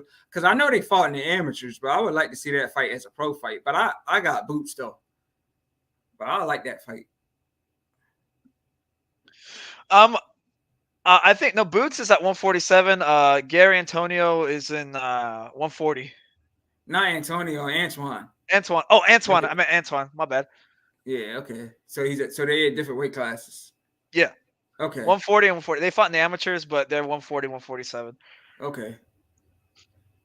But they gotta have a good undercard for a fight of this magnitude. Mm-hmm. But I got Bud, man. I got Bud as well winning that fight. Hopefully Bud didn't get old overnight. I know that's what they were hoping for. Yeah, it's a 2-year age difference, though. It's a 2-year, but here's the thing. That age area, 35, 36, 37, that's when you can get old overnight. Nah, we're not making no excuses for Bud, man. He came back in cooking. No, I'm just saying, like, if Bud doesn't look the same, I would understand. Here's the thing. This like looking at the fight and what's going is working a Coley. Like this is a close fight. It's a back and forth thing. So I don't know who's winning, but he's holding his own. Billy Smith is. But so you can make. I think that you will likely have Spence, who is rusty, because he's gonna have like a 14 to 16 month layoff before he's fighting Bud. Like that's a long time to be fighting such a sniper. Going into this match. So after that 2-year layoff and car crash, he fought Danny Garcia, and he beat him up. Yeah. So I think a year and a half with no car accident is like gonna affect Spence too much. So what you're saying is he's had 2 fights in like 3-4 years. So how many times can you go to the well doing that though? You know what I'm saying? Like you can do that maybe 1 or 2 times, but that's a long, like one of the longest layoffs of your career, and you're fighting perhaps the best fighter that you've ever faced. So I think that's more likely than Bud, who had fought more recently against Avanesian, than Spence. So, Spence is at the end of his prime, but still in his prime in terms of like the biological clock, right? And then Crawford already left his prime. He's considered not in his biological prime anymore. When did you see Crawford looking less than what he normally does? I'm not gonna say. I'm gonna say he probably still looks. He's looked good ever since his last fight. He's looked good, and he's never took any serious punishment either. But what I'm saying is, like, I know there's guys like Bernard Hopkins that fought well in their 40s and stuff like that, and Floyd and stuff like that. But what I'm saying is these are the years between like 35 and 40 that you can literally just age like the following fight, as in like it could just happen. I think like that's less likely because to me, you start seeing that happen more often with guys when you would see them out the blue face somebody that they should mop the floor with, and it's like, dang, they lost because they can't really get up for them dudes. Did he just drop Okoli again? They can't get up for those. Like this fight right here, he's gonna put everything that he has into this fight. I don't think that's gonna be the case. I'm thinking that Spence is going to like be sharp because I've seen him look sharp in long layoffs before, and I think that he was prepared to face Crawford at certain points. So I seen him in the gym looking like he was really putting in some serious work. And I also think that what he could do if Mel is back, I think that he can get something like a semblance of being in an actual fight if he's sharpening his sword against somebody like the high quality sparring and stuff like that too. You know what I'm saying? So that's the thing. But as far as how did he drop him again? Every time I'm looking up, well, Coley's on the ground. I think he's counting. He might get knocked out. But here's the thing. If everything is equal, this is a very close fight because Crawford is a sharpshooter. Crawford, he has long arms, and Crawford hits you in places and from angles that most fighters don't hit you from, and they are hard shots. You know what I'm saying? Like, and that's the thing that concerns me. And Spence is going to be coming. When they had that interview, now they got my juices flowing, man. When I saw that interview between the dudes, and I saw the respect level, and I saw like the intensity of those guys, I kind of forgave them for like stretching this out as long as that they stretch this out. I was mad as hell at Crawford, you know, for me. But now I'm okay. Like they gonna go ahead and get it on. You know, they both look bad against Porter, and I actually thought Spence lost against Porter, and then I thought Crawford was losing against Porter until the stoppage. Crawford's tough. I mean, what's comes tough? Porter's tough. But so yeah, getting back to the fight though. So I'm thinking, I got Spence. You know what I'm saying? I got Crawford if he didn't age overnight. I got Spence if Crawford is wherever you think that Bud that is peak. Because I'm telling you, see, the other thing too now, but I can't. There's things that I'm still like in the gray about because I don't know. I'm trying to figure out when's the last time that Spence fought a lefty. Like I don't remember seeing that, and I don't know because when you saw Devin, now not that he's Devin Haney, I think he's much better than Devin Haney. Devin Haney has trouble against left. He can't get his jab off. He can't. Like, it's just certain things he can't do. I don't know what. Now, I think Derrick James will have him really prepared, for the task. And I think that he's already, like, mentally focused in on Terrence Crawford so much that he's been studying them, that he got the other straps and everything. That he's zeroed in, and Derrick James is zeroed in. He's a mastermind when it comes to, like, game planning and things. I have a question, bro. Do you know who the favorite in that one is officially? It's like 50-50. It's not. Crawford is the favorite to win that fight. Yeah, last time I checked, I saw Crawford like he was like a -150 or something like that. Yeah, like when I checked the other day, I don't know. You'd be probably right, but I saw before I saw him like more comfortable. Dude, I just there's some comments I want to go back to because there's people who were saying Errol Spence wanted the fight, dude. If you go back to so many of his interviews, the second somebody mentioned Crawford, he ran away from the interview. I used to say and then there's people who would even imply Crawford, wouldn't even say his name, but they would kind of imply about it. He'd walk away from the interview. I'm a good judge of character, man. I'm a good judge. I've been around Spence on multiple occasions. I know that man is not. I know. So why did he run away from? Anytime to mention Crawford, he would run away. You know what, dude? I never thought Spence was scared. I feel like Al Heyman was telling him, all right, if anyone mentions Crawford, don't talk about it. I think it's the other way around, G. I think that we don't have this fight unless Spence stuck to his guns and said, you know what? I'm not fighting on Thurman. I'm not fighting any of these dudes. You give me that fight or I'm not fighting. And I think that Crawford now is more willing to face Spence because he's on his long layoff. It's like, okay, I got my tune-up fight. Like I'm gonna have a huge advantage. This dude can't beat me if he's not on his shit. You know what I'm saying? So now that you done had that long layoff, okay, let's go ahead and get busy. I got the little. Well, Al Heyman controls that entire fight, and so that's why I think I think it might be Al entirely, to be honest. And but here's the thing, man. It's like, but if you, I would watch like reviews on like the interviews about Spence. There was a guy who was talking to him, and I don't know what he mentioned, the WBO title, or he mentioned something, and then Spence immediately just took off. And then whenever remember that fight when Crawford knocked out Porter, someone mentioned Crawford, and he was like, nope, and walked away. Yeah, he left. He left after that. Yeah, I remember that. But yeah, well, he every interview, bro, and every single I interview. don't remember the interview. It wasn't like he said. The man said what he was going to do. When he got in that ring after he fought Ugas, he said that mission accomplished. I went ahead and got the belt from Porter. I went ahead and got the belt from Ugas. So I was going to get it from Pacquiao, but Pacquiao wasn't there.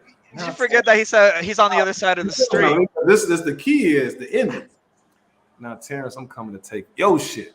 When he said that sent chills down my spine. Like I know. I was shocked that he said that because he would always avoid interviews about Crawford, and he finally said something. It didn't make sense. So listen, man, how that doesn't make sense. It's so out of Ugas, Porter, and Crawford, who's the best fighter? Out of who? Say that again. Sorry. Porter and Crawford. Ugas, Porter, and Crawford. To me, Crawford's the best one. So Crawford. Okay. So he did it in the right order. So he did it in the right order, I guess. In terms of, is that what you're getting at? Is that he was going in order from the worst to the best? Not the worst to the best. Or not the worst, but it makes sense because. But why was he? Did he get so anxious about when someone mentioned Crawford? Like, why did he just dodge the interview? Like, he'll be in the middle. He'll answer every question, and the guy's like, "Hey, what about Crawford?" And he just takes off. Listen, G, do me a favor. You outside of when Crawford and Spence fought, outside of when Crawford and Porter fought, and then he just left. Then you show me something where he was doing that. All right, I will send you the YouTube video. I'll send it to you. No, don't give me no doctor video. You know what I'm saying? No, dude. It's like he's like has a goofy hat on, and someone's talking to him, dude. And that guy literally like implies something about Crawford. Doesn't even say his name. And then Spence quickly says something that has nothing to do with it on the mic, and then just takes off running. Nah, don't send me something where he with his girl over there at what's the name of that? It's a chicken place over there near Raleigh, like in North Carolina. Everybody go to. You talking about Popeyes or something? It's like Popeyes, but y'all got what's that? It's a yellow and red box that they give you with this. Ooh, Bojangles. Bojangles. Don't tell me. Yeah, Bojangles. Yeah, it's chicken place. Yeah. Girl, they asked him about Crawford. He's like, yeah, he eating his Bojangles. You know what I'm saying? I thought it was like an orange yellow. I thought it was orange and yellow box or something. Yeah, they're everywhere here in North Carolina. Is that a North Carolina only place? I thought that was in Virginia too. We got one. We got one. It is. In Maryland. I mean, in this area. It's in Maryland. Yeah, it's one. Bro, I'm in driving distance with like 4 of them. Yeah. I saw when I was in Raleigh that time, I saw a whole bunch of them. And somebody was telling me who was from Fayetteville. They're like, when you go to North Carolina, you got to go to Bojangles. I was like, let me go ahead and see what's up with this. That shit was so good. I damn near was biting my fingers and shit. You know what I'm saying? That's stuff delicious. Yeah. But you know what? It's good there. When I came back here, I was like, man, I got to go to Bojangles. Like, where's the I go over there and it even taste the same. You know. Yeah, it's one here on the Virginia side down this way. I never had their food though. Nah, man, you go don't trip around here. All right. Wait till you go to North Carolina and that's all right. But yeah, I like what you said, but man, I even though Spence had a long layoff. Going into that Danny Garcia fight, I'm just concerned with him going into this Crawford fight. Man. I never thought Spence was scared of Crawford. I just feel like he wasn't allowed to talk about the fight politically. Because if that wasn't the case, he would have talked about it. He wouldn't have avoided every single interview ever. I've seen like 3 or 4 instances where he just took off out of the interviews the second they mentioned Crawford. I never seen it. But I think Spence. he's just not that chatty patty type dude. Oh, here's the thing. They mentioned Danny Garcia. Oh, I'll fight him. Mention anybody. The second they mention Crawford, bro, they don't even have to mention. They just imply about it. He just takes off at the middle of the I interview. never heard him talk about any of the dudes until like he's about to fight. Like that's the thing that I don't like about Spence is that he's not that active unless he's about to fight.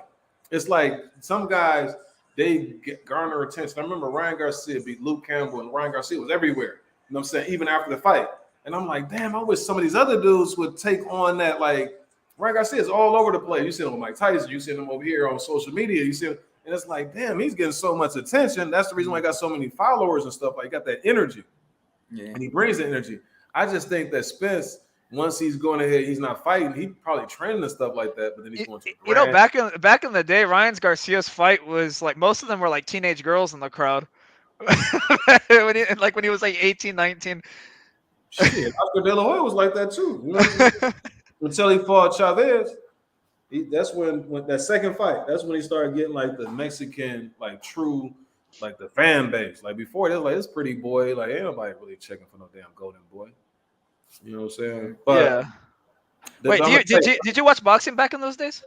Man, I love boxing since I was a euchre, man. Like I damn near was in Pampers loving this shit, man. Because my family was big, huge. They was just sports fans. You know what I'm saying? So I'm the youngest.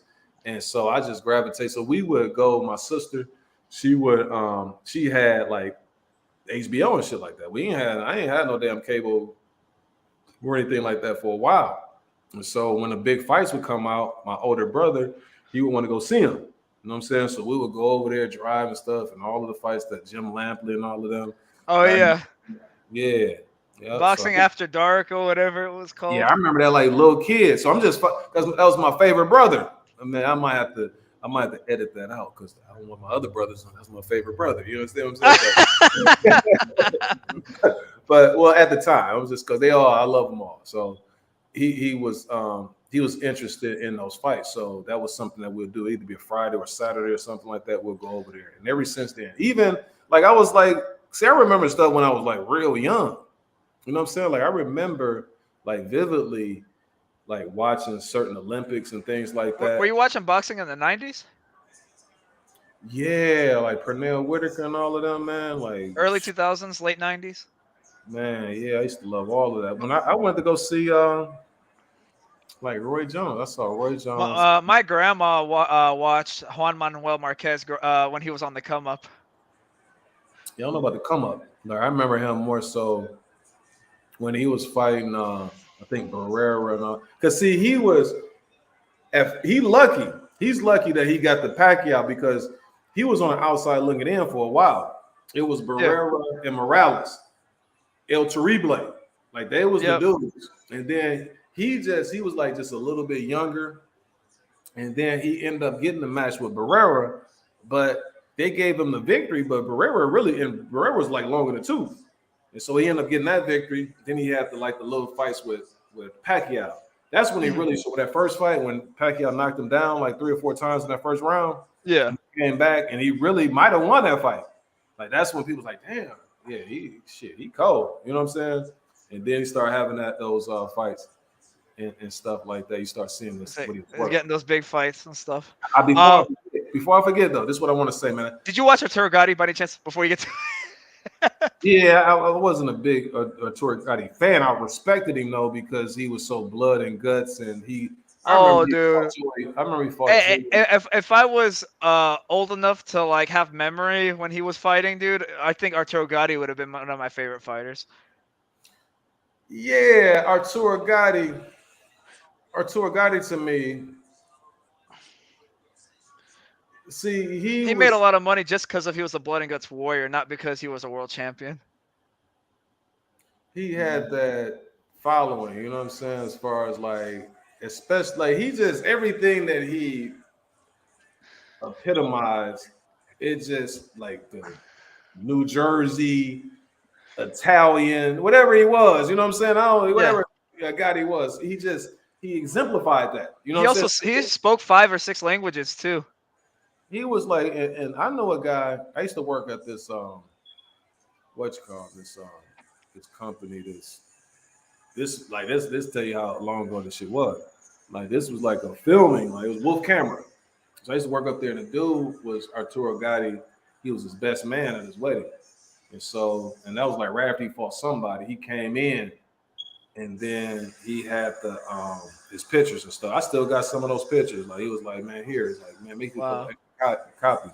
Because Arturo Gotti just the life of the party and stuff like that too. Oh, that's what's up, man. Yeah, he seemed to be a good, like nobody that you heard from said anything bad about him outside the ring. Oh, Lara getting work. But this is what I was gonna say, man, before I forget. Now, as far as that Spence fight and Crawford, the two main dudes that you gotta, honor and give credit to for this fight to happen was three: Ryan Garcia, Devin Haney, Errol Spence. Those are three dudes. I give Errol Spence no credit for that fight happening, dude. If Ryan Garcia didn't give in to all of those demands, you wouldn't have the fight in the first place. And so once they end up having so many eyes on that fight, so many celebrities coming out, being such a big deal, and they're younger. It's like this dude right here. Mm-hmm. Like, how are they gonna sit up here and make this mega fight, and we can't do it? You know what I'm saying? And then a couple of weeks later, you got Devin Haney and Loma fighting. And so that put more pressure on those guys. And the reason why I say my main man Spence is because he said that. He said that I told them they kept trying to give me Thurman. They're trying to give me these other guys. I wanted to be a man of my word. I said I was going to get that belt, the other belt, and I was going to come and see Terrence Crawford. And that's the reason why this fight has happened. That's what he said. You know what I'm saying? I think that Terrence Crawford could have went in a different direction. He could have did the De La Hoya thing where he fought a Rocha, or he fought like a Virgil Hill or somebody like that, or any, you know what I'm saying? He could have signed and been lucrative, you know what I'm saying? And went on his own way. So that's why I say those three guys to me are most responsible for this fight happening. Well, Al Heyman completely. Al Heyman last week. Here's the thing: we have to get this out of the way. Al Heyman controls Spence's career entirely. He has no say in his career. He did. He said he wasn't fighting Thurman, so how is he not having a say? What I'm saying is Al Heyman always has the last say, no matter what. So because Al Heyman agreed to Errol Spence, that's the reason why it happened. Al Heyman always has the last say, no matter what. In the PBC, Al Heyman's word is law.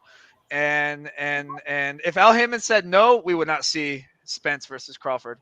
That's what I hired him for. You know what I'm saying? That's why I hired Al Heyman. I want him to go ahead and do all the work. But at the same time, here's the thing: is that Crawford is a free agent.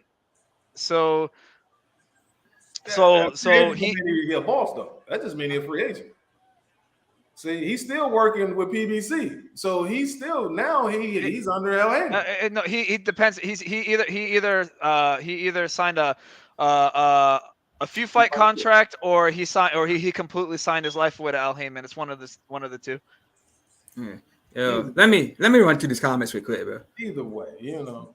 But here's the thing. The thing is that I think every fighter has a teeny bit more freedom than Al Heyman fighters. I think anybody has more freedom than Al Heyman fighters. That's Al Heyman has the most control over his fighters than any other promoter. I totally disagree, G. Are you sure, bro? We can go off the thing. I can't say a whole lot of stuff on camera, but I can go into more detail why that is the case. But hey, man, I did mention. I mentioned. Go ahead, bro. I was gonna say his contracts. The way his contracts are. The whole way his contracts is made. He basically. So the reason why he calls himself an advisor is instead of a promoter and manager, because you're not in the United States. You're not allowed to be a promoter and manager at the same time. That's illegal. So what he does to get around it is he calls himself an advisor, but an advisor that basically you have to take his advice or nothing goes. Then he fight Thurman. Remember, he said he didn't want to fight Thurman, so he didn't do it. So he did have some type of say. Okay, so I talk to people who know the stuff behind the scenes and are deep into boxing and stuff like that. And Al Heyman, the way his contracts are set up is the advisory contracts where he goes around the Muhammad Ali Act. So he's the manager and the promoter, but he calls himself an advisor, so he doesn't get any legal trouble. And so basically, just imagine. Oh, no, go ahead. I'm listening. I would say just imagine someone uh basically Al Heyman's someone who gives advice that you're not allowed to say no to. Like you have to take it as advice. What did Travis Kaufman say? He said, "Man, I got my biggest bags with Al." You understand what I'm saying? He said, "That's what he said." So Al Heyman pays his fighters well, but Al Heyman doesn't care about the money as long as he has control. Al Heyman cares about control way more than money. He's willing to lose all the money in the world as long as he has control. That's that, I would rather go more deeper into this outside of this because I don't want to get in any trouble. Well, I feel you, if I'm getting that bag, you know what I'm saying? Like you gotta weigh your options. You know what I'm saying? Bro, I don't know if you know about this, but he doesn't pay his fighters outright. Sometimes he gives his fighters in installments. He gives his money in installments a lot of times. That was what's called Broner, who asked for it, they got drunk, forgot that he told them to give him money in installments and shit. You know what I'm saying? and a lot of people, oh, that's good for the fighter, so they can be responsible. Nah, bro, he's kind of shady with the money, dude. He makes interest. He does so many things behind the scenes, bro. It's kind of crazy. And, all the fight, what do you call it? All the deals he made with Floyd Mayweather, all the deals he makes with Canelo, bro. He makes so much money behind the scenes that you have no idea. It looks like a loss on the surface, bro. Like all the pay-per-views and the tickets are not enough to cover the purses, dude. There's some stuff. I like to thank God, and I like to thank Al Heyman. That's the first thing he would say. Dude, that's like encouraged in the contracts. I'm pretty sure, dude. That's like I'm not even. Leo Santa Cruz named his kid Al. I know, bro. So here's the thing, bro. Al Heyman takes care of his fighters, right? But I ain't never heard no fighter name they kid Bob Arum. You know what I'm saying? Okay, because here's the thing, bro. Here's the thing, bro. If Bob Arum was pulling the things Al Heyman was doing, he'd be called a racist. He'd be called a bad person. He'd be called, why isn't he paying the fighters up front? Yeah, Bob Arum is not allowed to get away with the same things Al Heyman's can't get. Can you imagine if Bob Arum was paying his fighters in installments? Do you know how much people would be upset about that? But then when Al Heyman does it, he's looking after the fighters.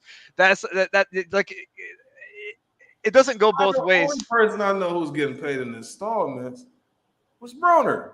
Because Broner was putting money in.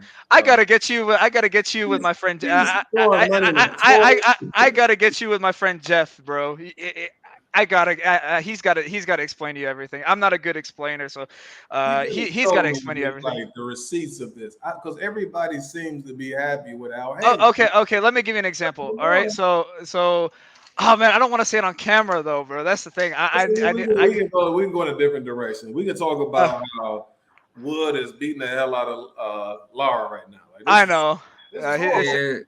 Wood is winning easily, man. Wood won basically almost every round. How this dude? You got a dude that you knocked out cold, and you looking like this? Fats. That's crazy. He's got to let go of his shots. He looked little too. Yeah, I don't know if it's the weight thing, man. Why you look so little? Yeah. Is it me? Let me run through these right quick, bro. Oh, also, Al Heyman does not have the financial backing like Eddie Hearn and stuff like that. I think that's true. I think that's true. But as far as the financial backing, Eddie Hearn ran through a lot of money. But Al Heyman. But Al Hearn, not Al Hearn. I said Al Hearn. Eddie Hearn actually can afford to overpay his fighters. Al Heyman can't as much. I'm sure. You know what I'm saying? That ain't what I'm talking about is quality though. And not only that, Al Heyman's fighters barely fight too. He doesn't have enough slots. We're about to have Spence Crawford. You know what I'm saying? Like we had Benavidez Plant. Like, come on, man. We don't.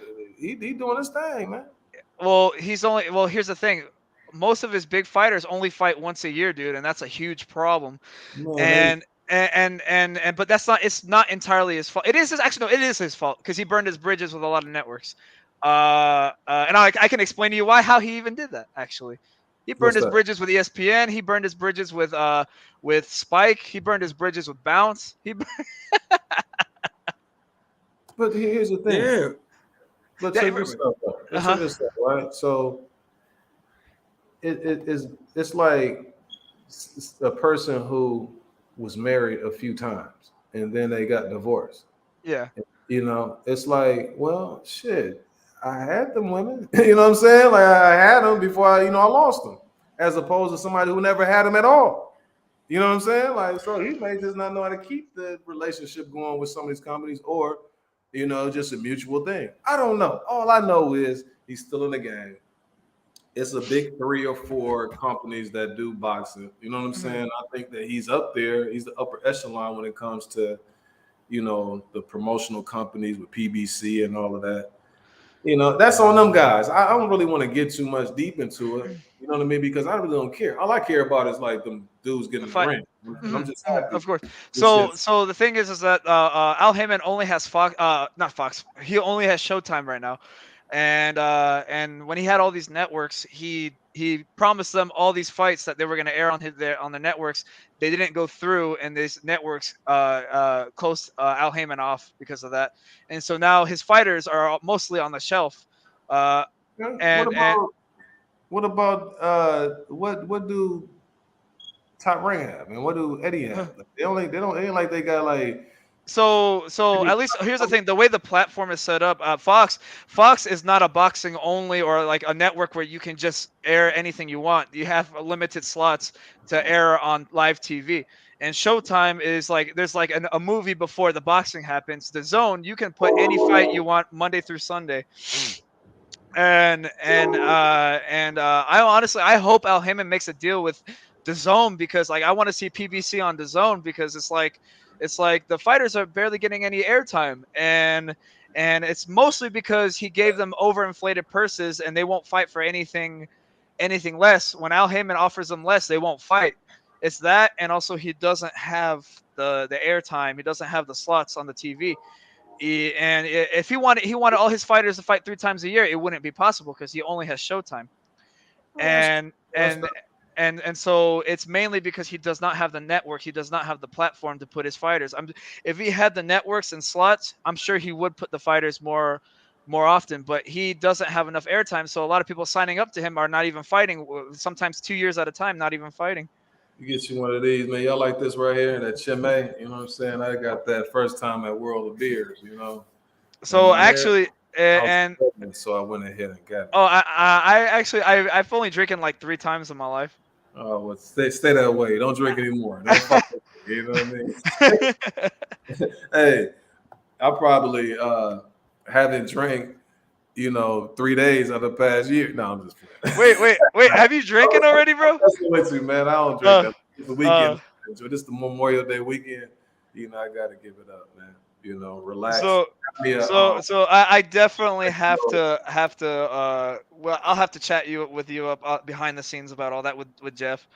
but check this out, man. I really don't like to be honest with you. That's Mhm. cool. Like that's just fodder. You know what I'm saying? We just Yeah, have like a dialogue. yeah, of End of course. the day, I just want to see the best fight in the best, and I'm glad that we And get and, this. yeah, and yeah, he's getting it. But here's the thing: you're not going to see Benavidez fight until 2025 or 2024, He and can then he got like he can leave after his contract is up. You know what I'm saying? here's the thing: you can and you can't.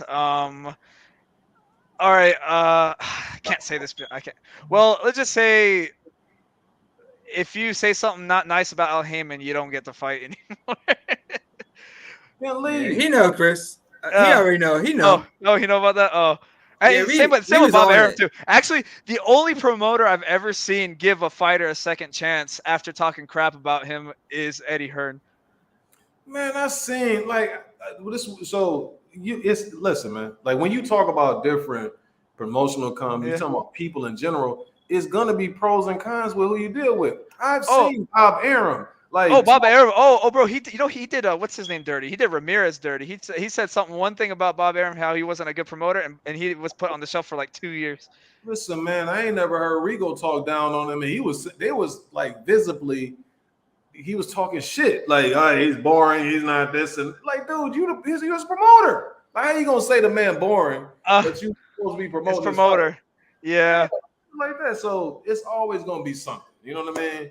And then Terrence Crawford said, he said what he said. But Terrence Crawford, no, man. Like, Eddie Hearn don't always do the right thing by his fighters. Like, he's sitting up there, like, putting them. Oh yeah. He couldn't get Andre any good fights. See, that's the thing. I think Andre was cool with fighting those bums. He was fighting for the amount of money he was getting. Yeah, he was getting between $1 to $2 million for each of those bums. Yeah, he's like, shit. You give me that amount of money to fight him? Well, sign me up. And then whatchamacallit, Demetrius Andrade, he turned down a lot of big opportunities his entire career. So I think partly it's his fault. Yeah, damn Andre. You know what I'm saying? But this is what I wanted to say, man. March 29th. They're going to get busy. You know what I'm saying? I'll be in Milwaukee during that time. That's my hometown. By the way, Andrade's supposed to fight Benavidez at some point. Don't even worry about that, no damn Andres. But let's not ruin the show. You know what I'm saying? You know what I'm saying? But I was going to say, that's going to be a hell of a week because you got a new way fighting that week too, that Wednesday. Yeah. The 25th, and then the 20th. Come on, man. That's my birthday, bro. That's like the top 5 pound for pound. There's 3 of them. Dude. Me and Legend's birthday is that week. My birthday's on the 16th. You know what I'm saying? Okay. Mine's the day of Inoue. Oh man, that's what's up. You get that's your gift. You know what I'm saying? July 25th, man. And I'm just like, oh dang, and then I get Crawford versus Spence that weekend, dude. Facts. Oh, man, damn. Leigh Wood won the goddamn. He got his little sombrero on too. Yeah, well, that's the one that what's his name gave him. Lara gave it to him. See, that's what I'm saying. Like, how you gonna be that gracious? Come on, man. He didn't seem like he wanted to give up the goddamn title. Gave him some money or something. I don't know. This is. Yeah, I don't know what was up with him this fight, man. Like he looked stiff this fight, man. He didn't even look like he was that into it. You know what I'm saying? Like, come on, man. Yeah. He just didn't have the legs. Yeah, his legs were. I don't know if it's that weight or what, man. Yeah. So let me run through these, bro. Chanel Jackson said, I didn't see the fight to draw my own conclusion, but people seem to be crying a river. She's talking about Haney and Loma. What y'all say? Did y'all say what y'all think though? I felt Loma as that's just me. Mm-hmm. Chris, what you think? It was a decent fight, but I think Wood won 9-10 rounds. No, I'm talking about Loma. Yeah. Oh. Loma Haney. Yeah. Oh. I thought Loma slightly won, or it was a draw. Okay.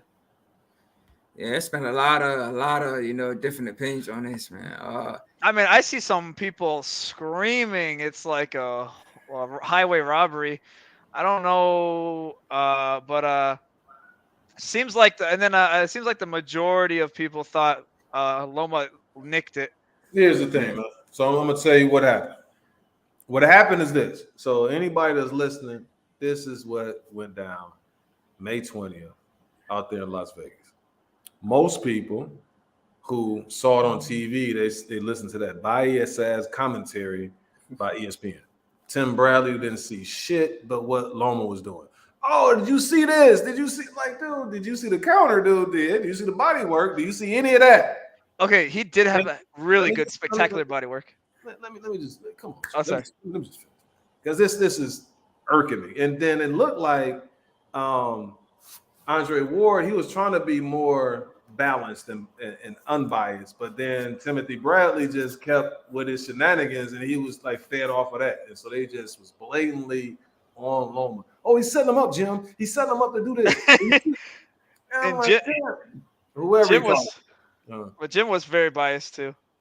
So then you had that part of it. So most people who listen to it, then they going based on that. Now at the fight, you could do the same thing because it was such a pro-Loma crowd. And you didn't think that it was going to be like that because Devin is residing out of Las Vegas and Loma's being from the Ukraine and all of that type of stuff. You didn't think that, but he's so beloved that anytime he did something, it was like a roar. So the people in there at that time, I was at the Pacquiao and what's his name? The guy is an African guy from Accra, Ghana. Josh McCloudie. Claudia, I was at that fight. That fight Wow. it wasn't that big of a separation. Now Pacquiao probably won like 8 rounds, possibly 8.5. It was close. Some of those rounds were close. Claudia, you couldn't have given him the victory. But when you looked at the scorecards, it was like 11-1, 12-0. You know what I'm saying? And nobody said anything. And Pacquiao won. But if you watching a fight, like without the crowd reaction, the crowd was just on Pacquiao. Like anytime Pacquiao did something, It would go crazy. Oh, they'll go crazy. Now I was at the Margarita fight too. He beat the hell out of Margarita though. Oh, dude, that's a what do you call? That's a blessing that you got to go over there, man. Yeah, I got a house right down the street from it, but that's a whole other conversation. But so I'm saying that to say you can easily be influenced by what it is that you see, like when you there. And so those two things, it was a double-edged sword for Haney, where the commentary was pro Loma, and then you also have the crowd that was pro Loma. So he wasn't going to get any benefit of the doubt with any of that. And so now it was a close fight. I think that you could have given Loma the win if he wasn't fighting for an undisputed belt. You got to do more than that to take somebody's belt to me. You know what Okay. I'm saying? That's fair. That's fair. That's the reason why I say That's fair. I never like got upset somebody thinking that he won 7-5. I never like thought I didn't think it was like no big issue that Haney won though. Like I wasn't like in an uproar like a lot of people were. And you gotta it's two things you're looking at. How much do you give Devin for that body work that he was doing? Because Lennon really He was landing some good body work, man. Facts.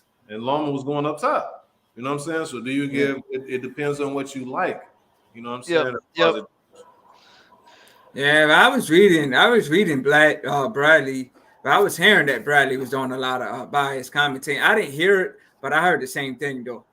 He kind of apologized. Like, he kind of recanted like the day or two after. He was saying he saw it again and it was closer than he thought and all that type of stuff. Shakur said that too. Shakur said Shakur changed his mind. Actually, he was like, I thought it might have been a draw. Yeah. I seen he came out. I think he came out and said it could have been a draw. He felt Loma won. I know I'm gonna have to watch it again, dude. I wouldn't. Yeah. I gotta watch it again. I'm going based off the initial watching it. I gotta watch it again to be more unbiased.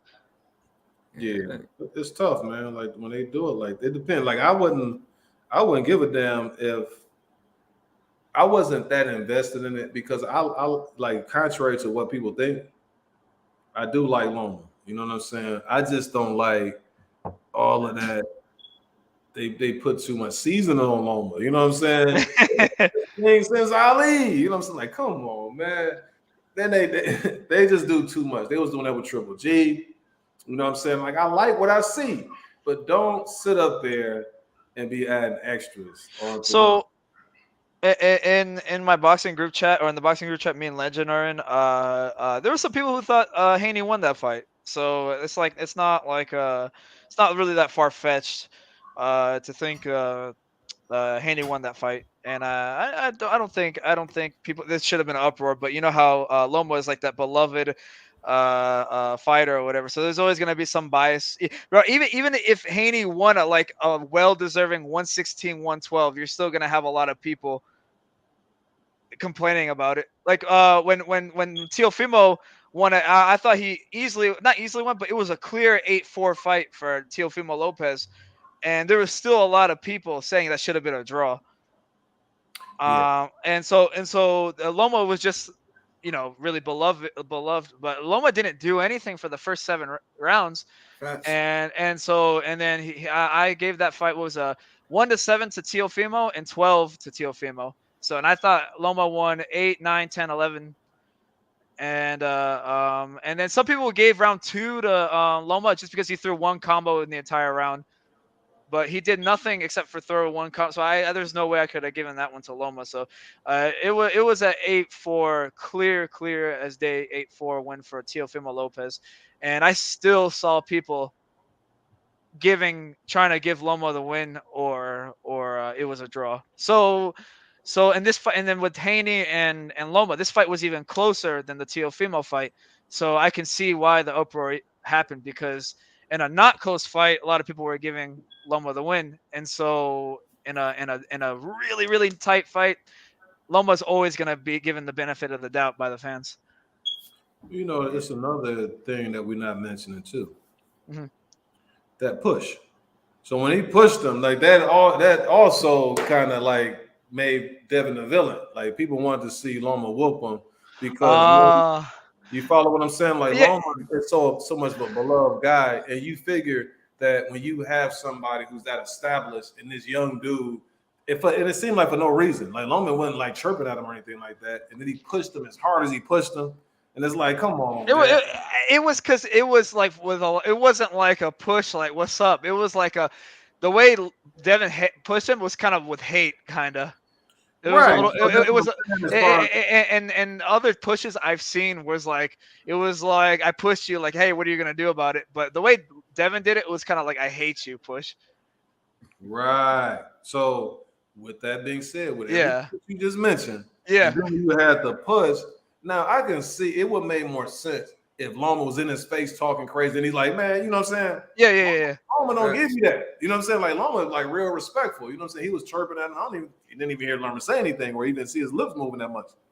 And so then he ended up doing that. And it's like people wanted to see him lose. And it's like they're not gonna give you the benefit of the doubt. So Lawrence totally lost, man. Loma had a nice little smirk on him, though. Yeah, but Lawrence Okoli lost. I just wanted to go ahead. Oh, really? Heck yeah. I'm happy about that. He lost. Okay. Mm-hmm. Yeah, let me get these comments. Enoch Waters, he said, "What's up? You know, salute to you, man. Appreciate your feedback on my interview." Yeah. Science, he hit the last ones at the bar, bro. You know what I'm saying? You know, give us some love too, brother. Yeah, subscribe to Last Ones at the Bar for sure. Enoch Waters, if you're not subscribed, man. Listen, man, we just like I can't speak for the other fellas, but when I say I'm the last one at the bar, I'm really the last one at the bar, bro. You know what I'm saying? Like, facts, bro. He said, bye, Colin, laughing out loud. William Byron said Colin's good, but not great. And it's 0-2 in these bigger fights. His corner did the right thing, throwing in the towel, but he was already out. Yes, sir. That towel was just for show, man. Sad, man. What you think about Loma last week? You know, with the tears, man. Oh, dude. I mean, I feel bad, man. I ain't gonna get mad at him for being upset about the. That means he cares about winning, man. It wasn't just all about the show, the money. He really cared about winning. So I don't mind that he was crying about that. I wish they didn't record that part. You know what I'm saying? I would have just let him have his piece. You know, let him have his moment. Yeah, because that's real. You saw him.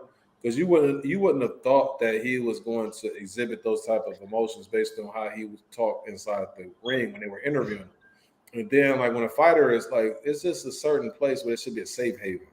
Yeah, like, give them an opportunity to go ahead and let them be themselves and not have to be in those moments like just okay. You see that going on, then go ahead and pan to something else. You know what I'm saying?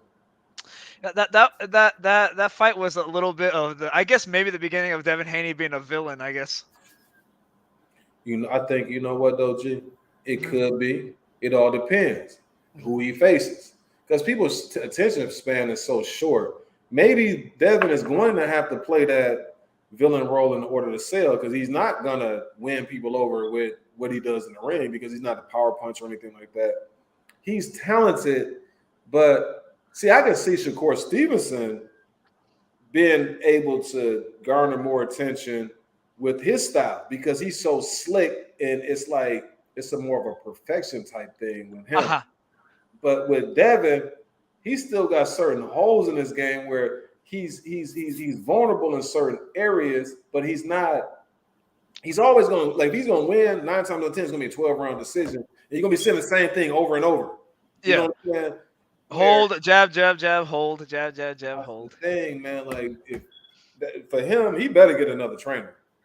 He got to have somebody in because he's not, and he's talking about fight Regis program. Isn't Regis a lefty too? Yeah. I don't remember if he was a lefty, but I was gonna ask you about that actually because they were kind of going at it at each other on Twitter or whatever. Yeah. And who do you think will win that fight? Man, Regis will knock the hell out of because he's not going to be able to. No, that's the wrong dude to be trying to face like right now. Oh my god, he hits too hard, and Devin, he gets hit, man. I seen, especially I think Regis is lefty. He don't fare well against left-handers. I saw. I'm gonna check that. I'm gonna double check that actually. Let's see. Regis. He's fighting somebody. He's fighting a different opponent now. I don't know what happened to his original. See, what happened is he sent Devin an invitation. He said that he got tickets for him, like come see me. Oh. Then Devin said that he sent Eddie Hearn an offer or something like that. And he was talking to Eddie Hearn even before you were saying that. Oh, yeah. I'll go continue. Sorry, I think I remember that. What I'm saying is that he got so many holes in this game. What happened was that Devin Haney was talking to Eddie Hearn, and then behind the scenes, kind of like mentioned, "Oh, a Prograis fight would be nice." And Eddie Hearn immediately went to Prograis. Hey, we might be interested in that fight. Yeah, I would be. And Eddie Hearn because that's going to generate the money. Because Prograis is one of them dudes who it's hard to kind of market him. You know what I'm saying? Like, you don't really have that name recognition. He's good now. Don't get me wrong. Yeah, he's got a fun style. I'll say that. That too. Yeah, I mentioned. I mentioned that. I love it. He's like, I don't go into the box dudes. I fuck dudes up. That's literally what he said. You know what Devin needs to do? He needs to wait, have his fingers crossed that Teofimo can beat Josh Taylor, and then mess with him. You know don't be messing with no damn Regis Prograis. And here's the thing: Haney said many times that he's having a hard time making 135 now. Yeah, no, he need to move up. But I wouldn't just jump to no damn Regis Prograis like that. After he's been, what's the little dude name that he fought not too long ago? That's lefty too. He don't hit that hard. The little short dude. Who'd he fight? You know who I'm talking about. It's like are you talking about Haney? Haney just fought him, not this last fight, but right before Kambosos, he fought him. Let me see. I will double check that. Haney fought Joseph Diaz. Right, Joseph Diaz. He beat. That was a 7-5 fight, dude. I thought Haney lost a good 5 rounds on that fight. That's what I'm saying. Joseph Diaz is lefty, and so Joseph Diaz was able. Joseph Diaz don't have any power, but he was able to connect on him too much. You know what I'm saying? Actually, you could see that Haney was buzzed a couple times from Joseph Diaz. I mean, Joseph Diaz actually got buzzed a couple times too, but Joseph Diaz was putting his paws on Devin Haney a few times in that fight.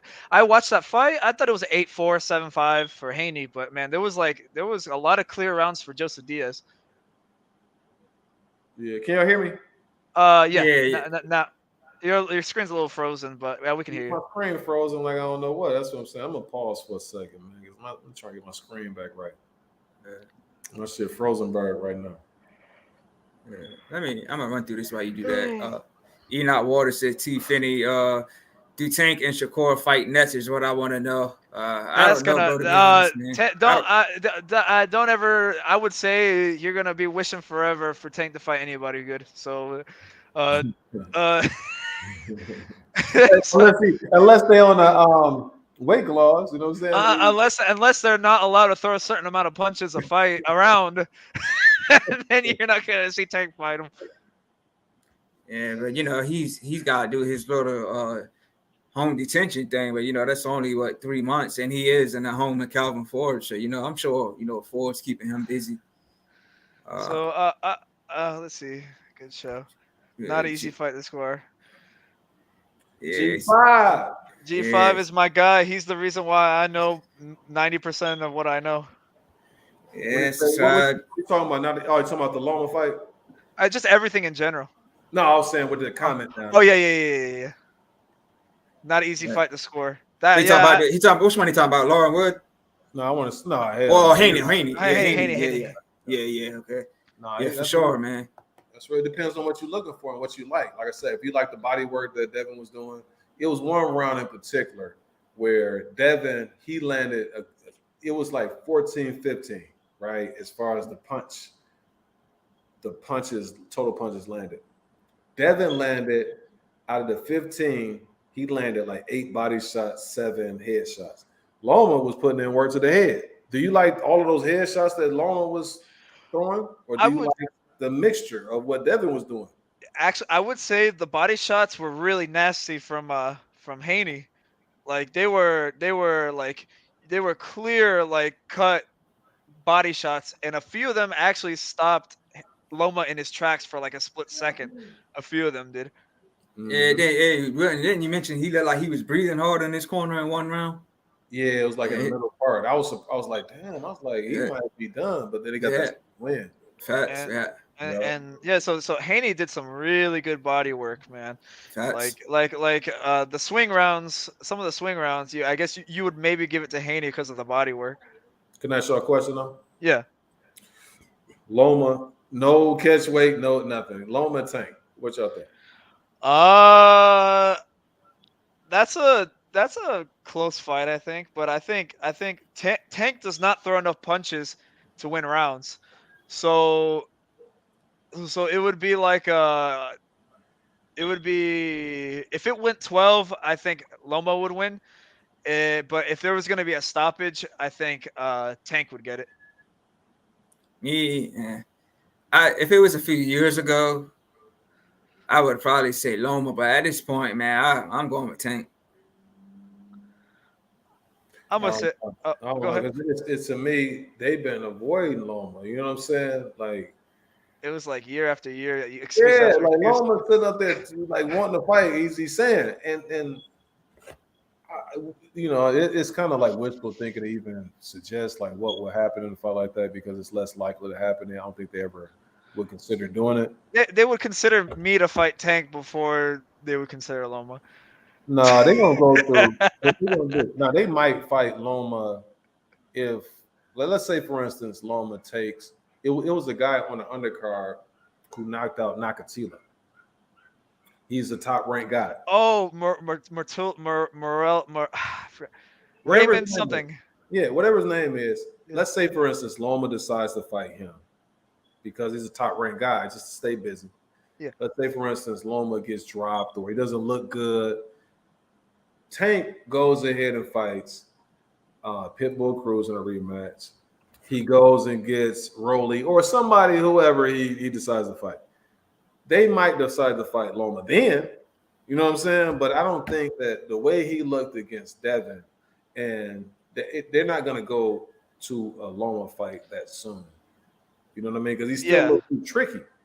Like Loma, he would if Tank doesn't get him, he's gonna have Tank questioning himself, just like Devin was at certain parts, because he's just too tricky. You know what I'm saying? Like, it's certain things that he does that's gonna befuddle you. You know what I'm saying? If he hasn't faced enough guys that bring those type of skills to the table. Not to say that he wouldn't win, but it's gonna be a level of frustration that's gonna develop because Westcott wasn't even being as dirty as he possibly can. Like, if Loma will catch your rhythm.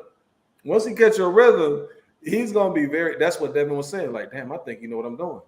Like, he knows. Did you hear him say that? Yeah. So I don't know, man. I think this Loma right now would probably be the best name on Tank's. He would. Hell yeah.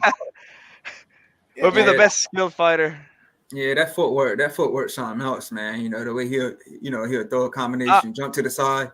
Yeah, his footwork different, man. I'm just saying that Tank relies on a lot of waiting, and so I think Loma would rack up a lot of points if that fight was to happen.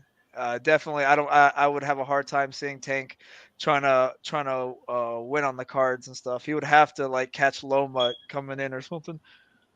I agree with that. I think Tank will eventually catch him. Like we haven't seen Loma drop. I mean, have he been dropped? No, yeah, he had been dropped. He got dropped by Linares. Linares. I watched that Yeah. fight when that happened, dude. My dad was going for Linares, so he was happy when that happened. But I mean, like stop though, like stop. So, but I think Tank got that power to do it. So, You know, dude, like, you know what's funny? I watched the after fight, like in the locker room, or like the locker room talk between Linares and Haney was asking him, "Do I have power? Do I have power?" trying to get like validation from Linares, dude. And Linares was stopped by every person that he lost to up until Haney. That's Haney's issue. Like that's the biggest difference between.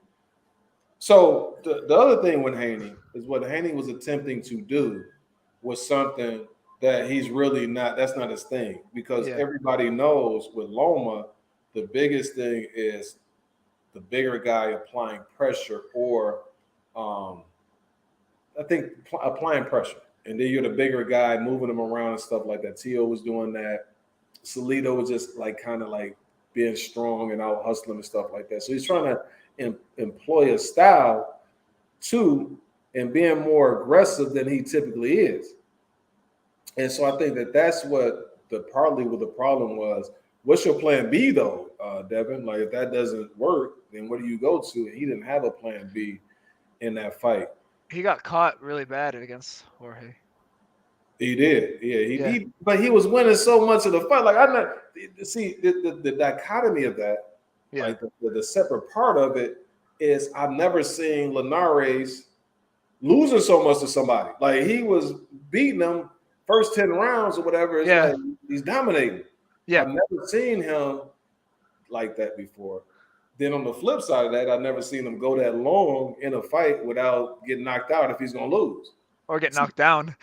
Or knocked down. See, look, that was a thing with Devin and Loma. Is Loma didn't have to worry about the power. Like that's the and that's the reason why he lost the first 7 against Tio. It was like, damn, I'm trying to wait for him to like slow down a little bit because I know he got a little zip on that damn punch. And so once he started to feel like once he gets you, like it's gonna be a certain point when he's gonna catch what it is that you're doing. And once he did, he's revved it up. He just got too far behind. Mm-hmm. I think in this fight, he was a little too far behind if you're gonna take the undisputed belt from somebody. Okay. That makes sense. See some. Waters, he says agree. G5, he says Haney got work to do. Definitely. Got to be with somebody else though. Yeah. He said Haney offense is first punch, jab dominate, southpaws take that traditional jab away. Mm-hmm. Hey, well, I went to check what's his name? Regis Prograis, what stance he is. He is southpaw. Regis is southpaw. He'll knock Devin. Like I give Devin like good 6 rounds, man, because he's gonna get clipped at that swing against Regis. You don't want to jump right into a fight with somebody like that. Do you think he's gonna go 140 next? Right. He kind of like with Regis, it doesn't look like much, but he's slippery. Like it's hard to like kind of like hit him with something flush, but then he don't even have to worry about that with Devin. Like dudes like that is a little too seasoned. Like they got too much, paprika, in their game for somebody like those are still green. I'm telling you, T.O. still green, Mm-hmm. Devin still green, Ryan still green. The jury's still out on Tank. I don't know because he just don't. He hasn't faced Loma. Like if you put him in with Loma, then I don't know. I'll be like, okay, nah, he's the goods. Like you go through Loma and he's able to do what it is he's doing against these other guys, then I don't know. But you can tell, like Ryan. Ryan didn't have a plan B outside of, okay, I'm going to pressure him. Like, once I go and start doing my thing, can he handle that? What's your other, like, if he can handle it, then can you do? So he kind of, like, froze up a little bit. Mm-hmm. You know what I knew Ryan was done? It was like 5th, 6th round. Tank did something to him, and he kind of spent them around. And then Tank started laughing a little bit, like, damn, man, you got spent around on that shit that I just did. And I was like, you don't really have nothing else. You know what I mean? He still can win the fight because he still got the power in his punches and stuff like that. And he started trying to turn it up a little bit, and he was like being a little bit more effective, but then he got caught the body shot. But those guys still got a lot of, things to learn, man. Mm-hmm.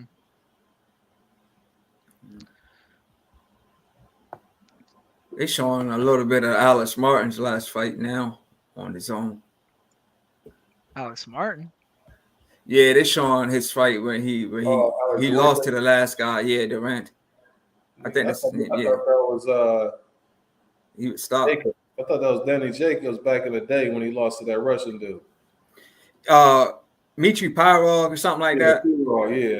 Yeah, man. If he didn't have he had like a back injury or spinal injury that messed his career up, man. Like if he was still fighting, man, I think he would have been a problem, in the middleweight division. He was supposed to fight Triple G in the next fight. Oh yeah, he was supposed to fight Triple G. Yeah, are you talking about Dimitri Pirog? Oh yeah. He got a really bad back injury and had to retire.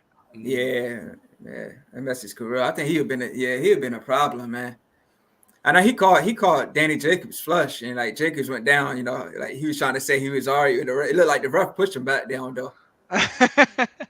He was like, "I'm hard," and the ref was like, "Boom, stay down." No, he did him a solid though. Like that wasn't gonna end well for Jacobs. Yeah. It was just too much power. He was too poised. He had too much game. I kind of have to go, guys. I will. I gotta some stuff to attend to. But it was super cool talking with you guys, and I really appreciate you guys chatting with me, man. Yeah, G. Well, what can we do to get you on, man? Well, on more often. I'm saying like we do our thing on Sundays, man. Like what usually on Sundays I'm with the family for the most part. Sometimes I'm available on Sunday, sometimes I'm not. I didn't realize that you guys also did Sunday podcasts. Yeah, we try to do a little weekly wrap up tomorrow. My main man Ty, he said he's gonna go in there and he gonna spit some bars on there. Lots of freestyles, man. I still may be interviewing Tyner, man. I gotta follow up with him. Once we get off here, I'm gonna see if he's still down. If you do that, I might pop into the chat. I might leave some comments. All right. Yes, sir, man. Much love, G. Appreciate you, man. All right, man. Appreciate you guys. Yeah. Quit the Errol Spence hate, though. You know what I'm saying? I'll say what? Quit the Errol Spence hate, but it's all. No. No, I'm not with you, man. No problem, man. I'm definitely I'm hoping Crawford wins, mostly to get back at Errol Spence fans, but Al Heyman it looked like, but. Nah. All right, man. You guys have a good one. All right. I appreciate Legend. All right, you guys have a good one, and you too. All right, bye. All right, peace. Yes, sir. Yeah, let me go through G5's next comment. He says Haney's problem is he moved at one speed with his punches. Opponent get used to his speed early. Kambosos even got used to Haney's speed, but he wasn't talented enough to take advantage. Yeah. Mm-hmm. Yeah. No, that's good. I agree. Yeah, I know Alexis Rocha fight later on tonight. I may try to watch that. Shit, if you hop back on, man, let me know. You know what I mean? It's always because that's what I'm doing today. I'm gonna check these out. I didn't know he was fighting. I knew Wood was fighting. I knew the Lopez and Conlan fight was coming over, and the Billum Smith and Okoli fight. I didn't. That just popped up today. Like when I was looking at my stream and stuff like that. Right. Yeah. Did you know that Roach was fighting? Let me see. Let me look at the banner. He's fighting. Let me see. I don't know the dude. I'm just saying. Did you know he was fighting? Yeah. I knew. Oh, okay. Yeah. That was gonna be like later on. Like now, see, I got a new schedule now. I work on Saturdays now, so I didn't think I was going to, get off in time to cover these fights. But I didn't have a lot of stops, so yeah. Not that I got it done, so I was able to go live. So yeah, but a lot of these, UK fights, these fights that starting early, I may not be able to cover them. It all depends on, how my work day go on Saturday. Yeah. Yeah. Oh, they got let me take a picture of this shit. So they got a fight card. You see the zone joint that they got coming up? I don't know none of them dudes, man. Like the zone be having some. They be finding some guys to put up there. Yeah, they got. I know some upcoming fights on the zone. They got Carissa Shields fights next Saturday, I believe. She got a new opponent now. Alicia Baumgartner fights in July. And it did show, Jake Paul, Nate Diaz, but I don't know if anybody really interested in that though. Oh, they're gonna be interesting. Those two names are recognizable names. Like when it comes to it, you know what I'm saying? As far as like people coming out to check it out, are they fighting? They fighting in Dallas, right? Yeah, they fighting in Texas. Yeah, I'm mistaken. So yeah, it's gonna be popping. Yeah, it's gonna be popping for sure. But like people can't. A lot of people try to down Jake Paul. Since he got in there with a real fighter and he took his first loss. But he still put Fury down. So he got some pop in his punches, man. He put Fury down. He put Silver down. Put Woodley down. So he got some pop, man. To be a guy with no real, amateur background, nothing like that, he's still putting these pro guys down. So, no, that's real. You know what I'm saying? Like for what Jake does, you gotta respect it. Yeah, facts. But I'm hearing like Conor McGregor talking about he want to fight Canelo and all that type of stuff. Yeah. Here's the thing, like with those guys. It's like this though. When we just discussed, you was talking about you spit bars, you know what I'm saying, or you used to freestyle and stuff like that. That's a talent, you know what I'm saying? Facts. And so it's even in rap music where you got dudes who like mumble rap artists, and it's like. But they put them in the same category with dudes who can spit bars who are talented. I just think that there needs to be a distinction and a separation. And so if you do that, I'm okay with it. I'm okay with the mumble rappers if you classify them as just that, because they might have a beat that I can go ahead and vibe to. That's cool. But you are not the same as these motherfuckers over here who spitting these bars, who are doing some creative, thought-provoking things. And so that's how I look at Jake Paul. And I look at guys of that ilk. You know what I'm saying? Like, it's cool. You know what I'm saying? Like, they doing their thing. And Jake Paul could possibly someday get to the other side. But, you can be popular at that end over there, doing the fights with the guys that you're facing. But that's not the upper echelon dudes. That's not like the dudes who've been doing this and making a career of it. That's not like the dudes who, who grew up. They ain't got shit in the pantry and they trying to make a living. And they've been doing this shit since they're like 4 or 5 years old. Or they come from a family that's been getting busy like that. And so they like really spectacular at what it is that they do. I just don't want you to be lumped in with all of them. You know what I'm saying? So that's where I come back with. I respect him though, because it seemed like he got really good in such a short period of time, from the Nate Diaz. Now he whooped Nate Diaz. Like it wasn't like he didn't look bad or anything. I'm just saying like his skill level kept increasing. You know what I'm saying? It seemed like he was putting in that work. So I always respect him. And so I'll look forward to that. I'll be checking it out. Like the Spence fight, like I said, I'll be in Milwaukee for that one. And then it'll like the Jake fight, I'll be out there in Brazil, man. I got a trip to Rio de Janeiro around that time. So yeah. So you like Nets. Not next week. I said next week we got Shields, but then in 2 weeks we got Josh Taylor and Teofimo Lopez. So yeah, I'm definitely looking forward to that one. Yeah, they cashing him out though, bro. You know what I'm saying? They cashing OTO out. T.O. questioning himself. Do I still got it? Nah, you gonna find out you don't have it. You know what I'm saying? Facts, man. Facts.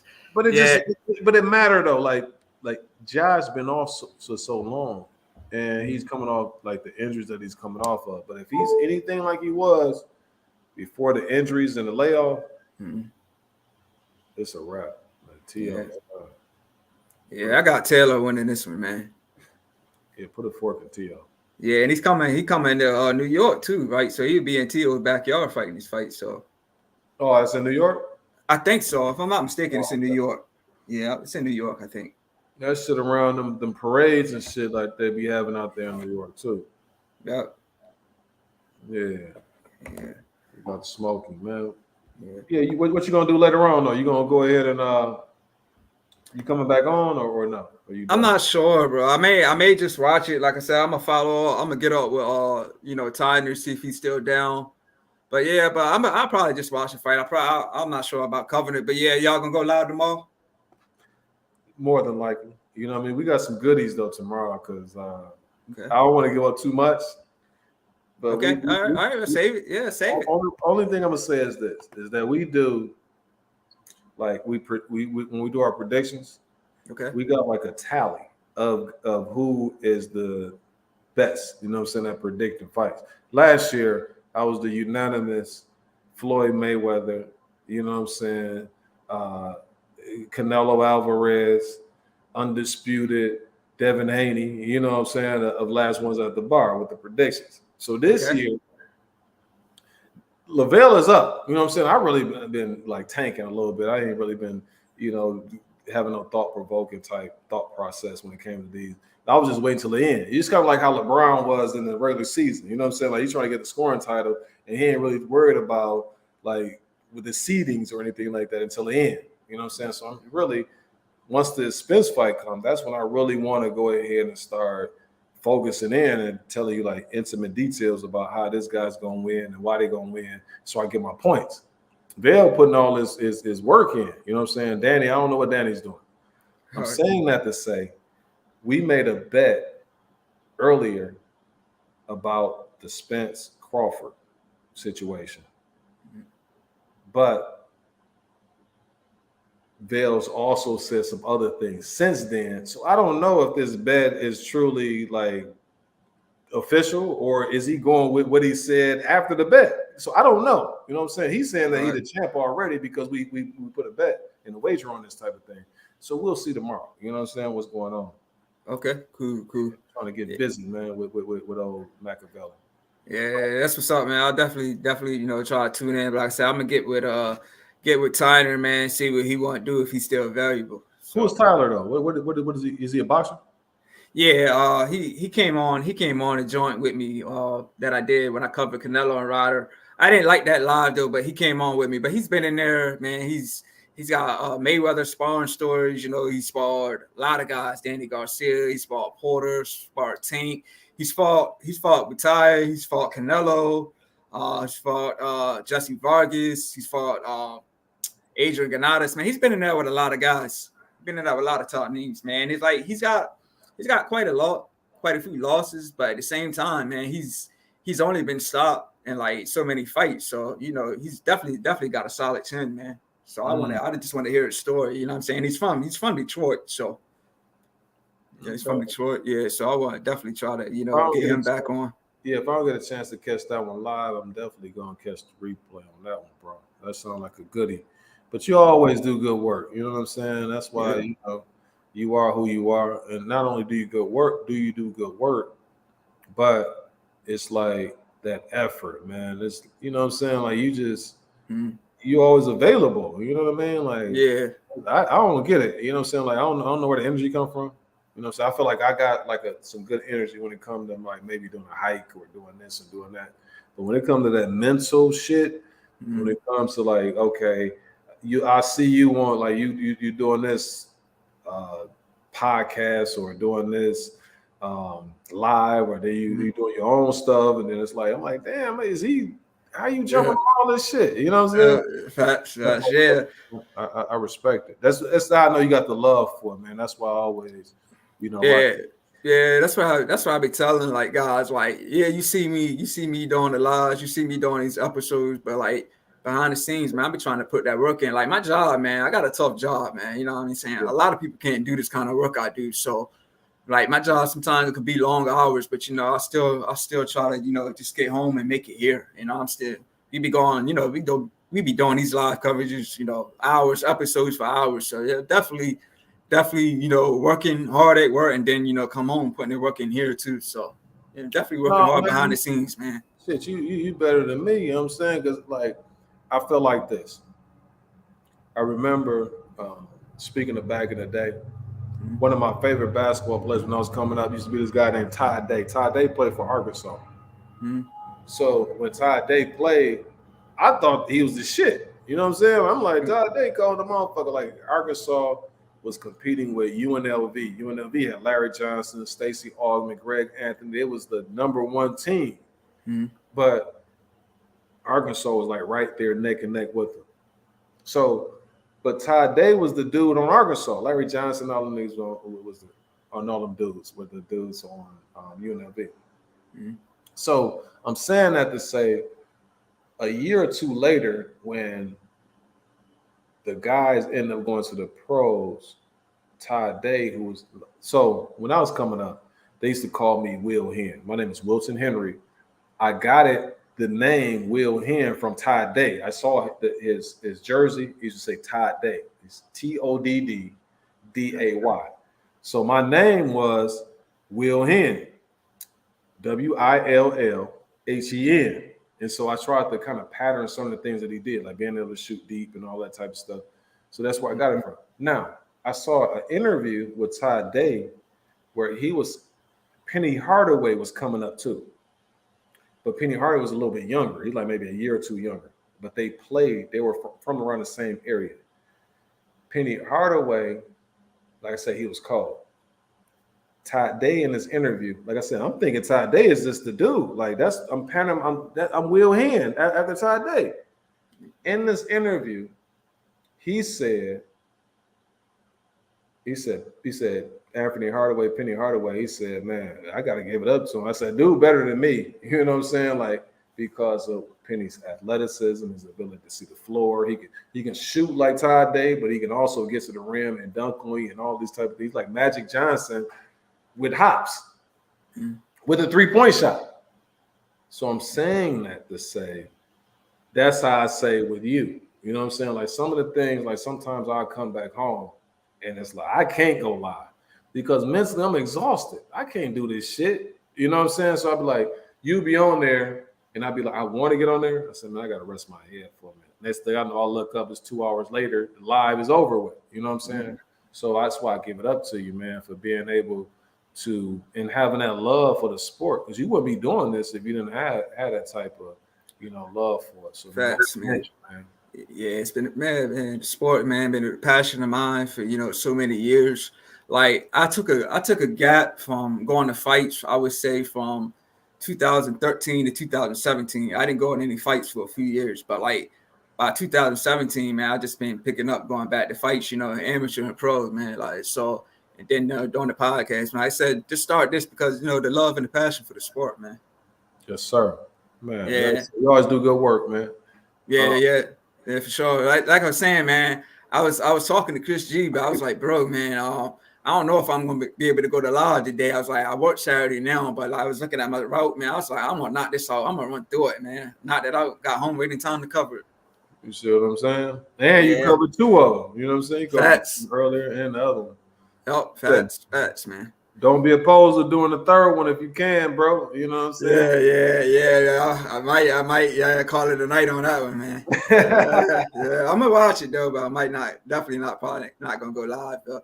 But yeah, man. Like everybody, tune in, man. Definitely subscribe to my guy's channel. Last one's at the bar. If you're not subscribed yet, he's doing good work over there. We appreciate him, man. Yes, sir. You see it back there. Last one's at the bar. My little guy, he did the little work for us. You know what I'm saying? I'm having him do a little bit more.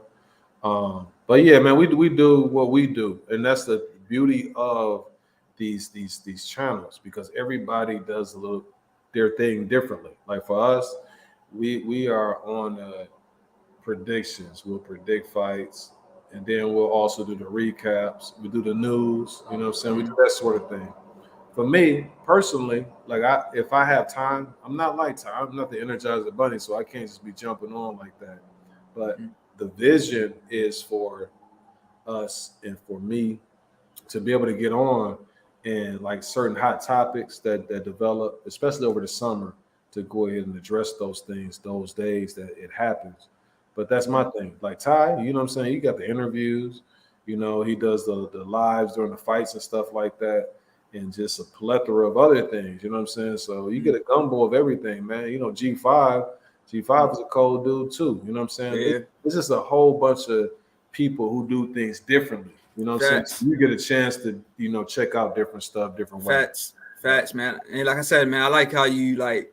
I know you just started with StreamYard, but like I said, man, I like how you got the notes and all that lined out. You go to the next topic, got the notes, the picture. That's cool too, man. So like I said, man, I'm learning from you. Yes, sir. We learn from each other, man. And like I said, man, it's always good to chop it up. Anytime, man. Anytime, man. Let's go ahead and rock out soon. All right. Go ahead and go to my spot over here, man. Like when you come into town, man, make sure you holler at me because there's so many things to do. I'm over here in the Hoffman Center area near the movies. And you'll know what I'm talking about if you ever like in the Alexandria area. You know what I mean? Right. And we can go ahead and do something here. You know what I'm saying? Facts. All right. Yes, all sir. right, for sure. Yeah, we'll close this one out, man. So, Wilton Henry, legend, man. 2 hours and 35 minutes strong, man. You guys just witnessed the 21st live coverage and episode on the In This Corner podcast. We out, man. We'll see y'all again soon. All right, peace.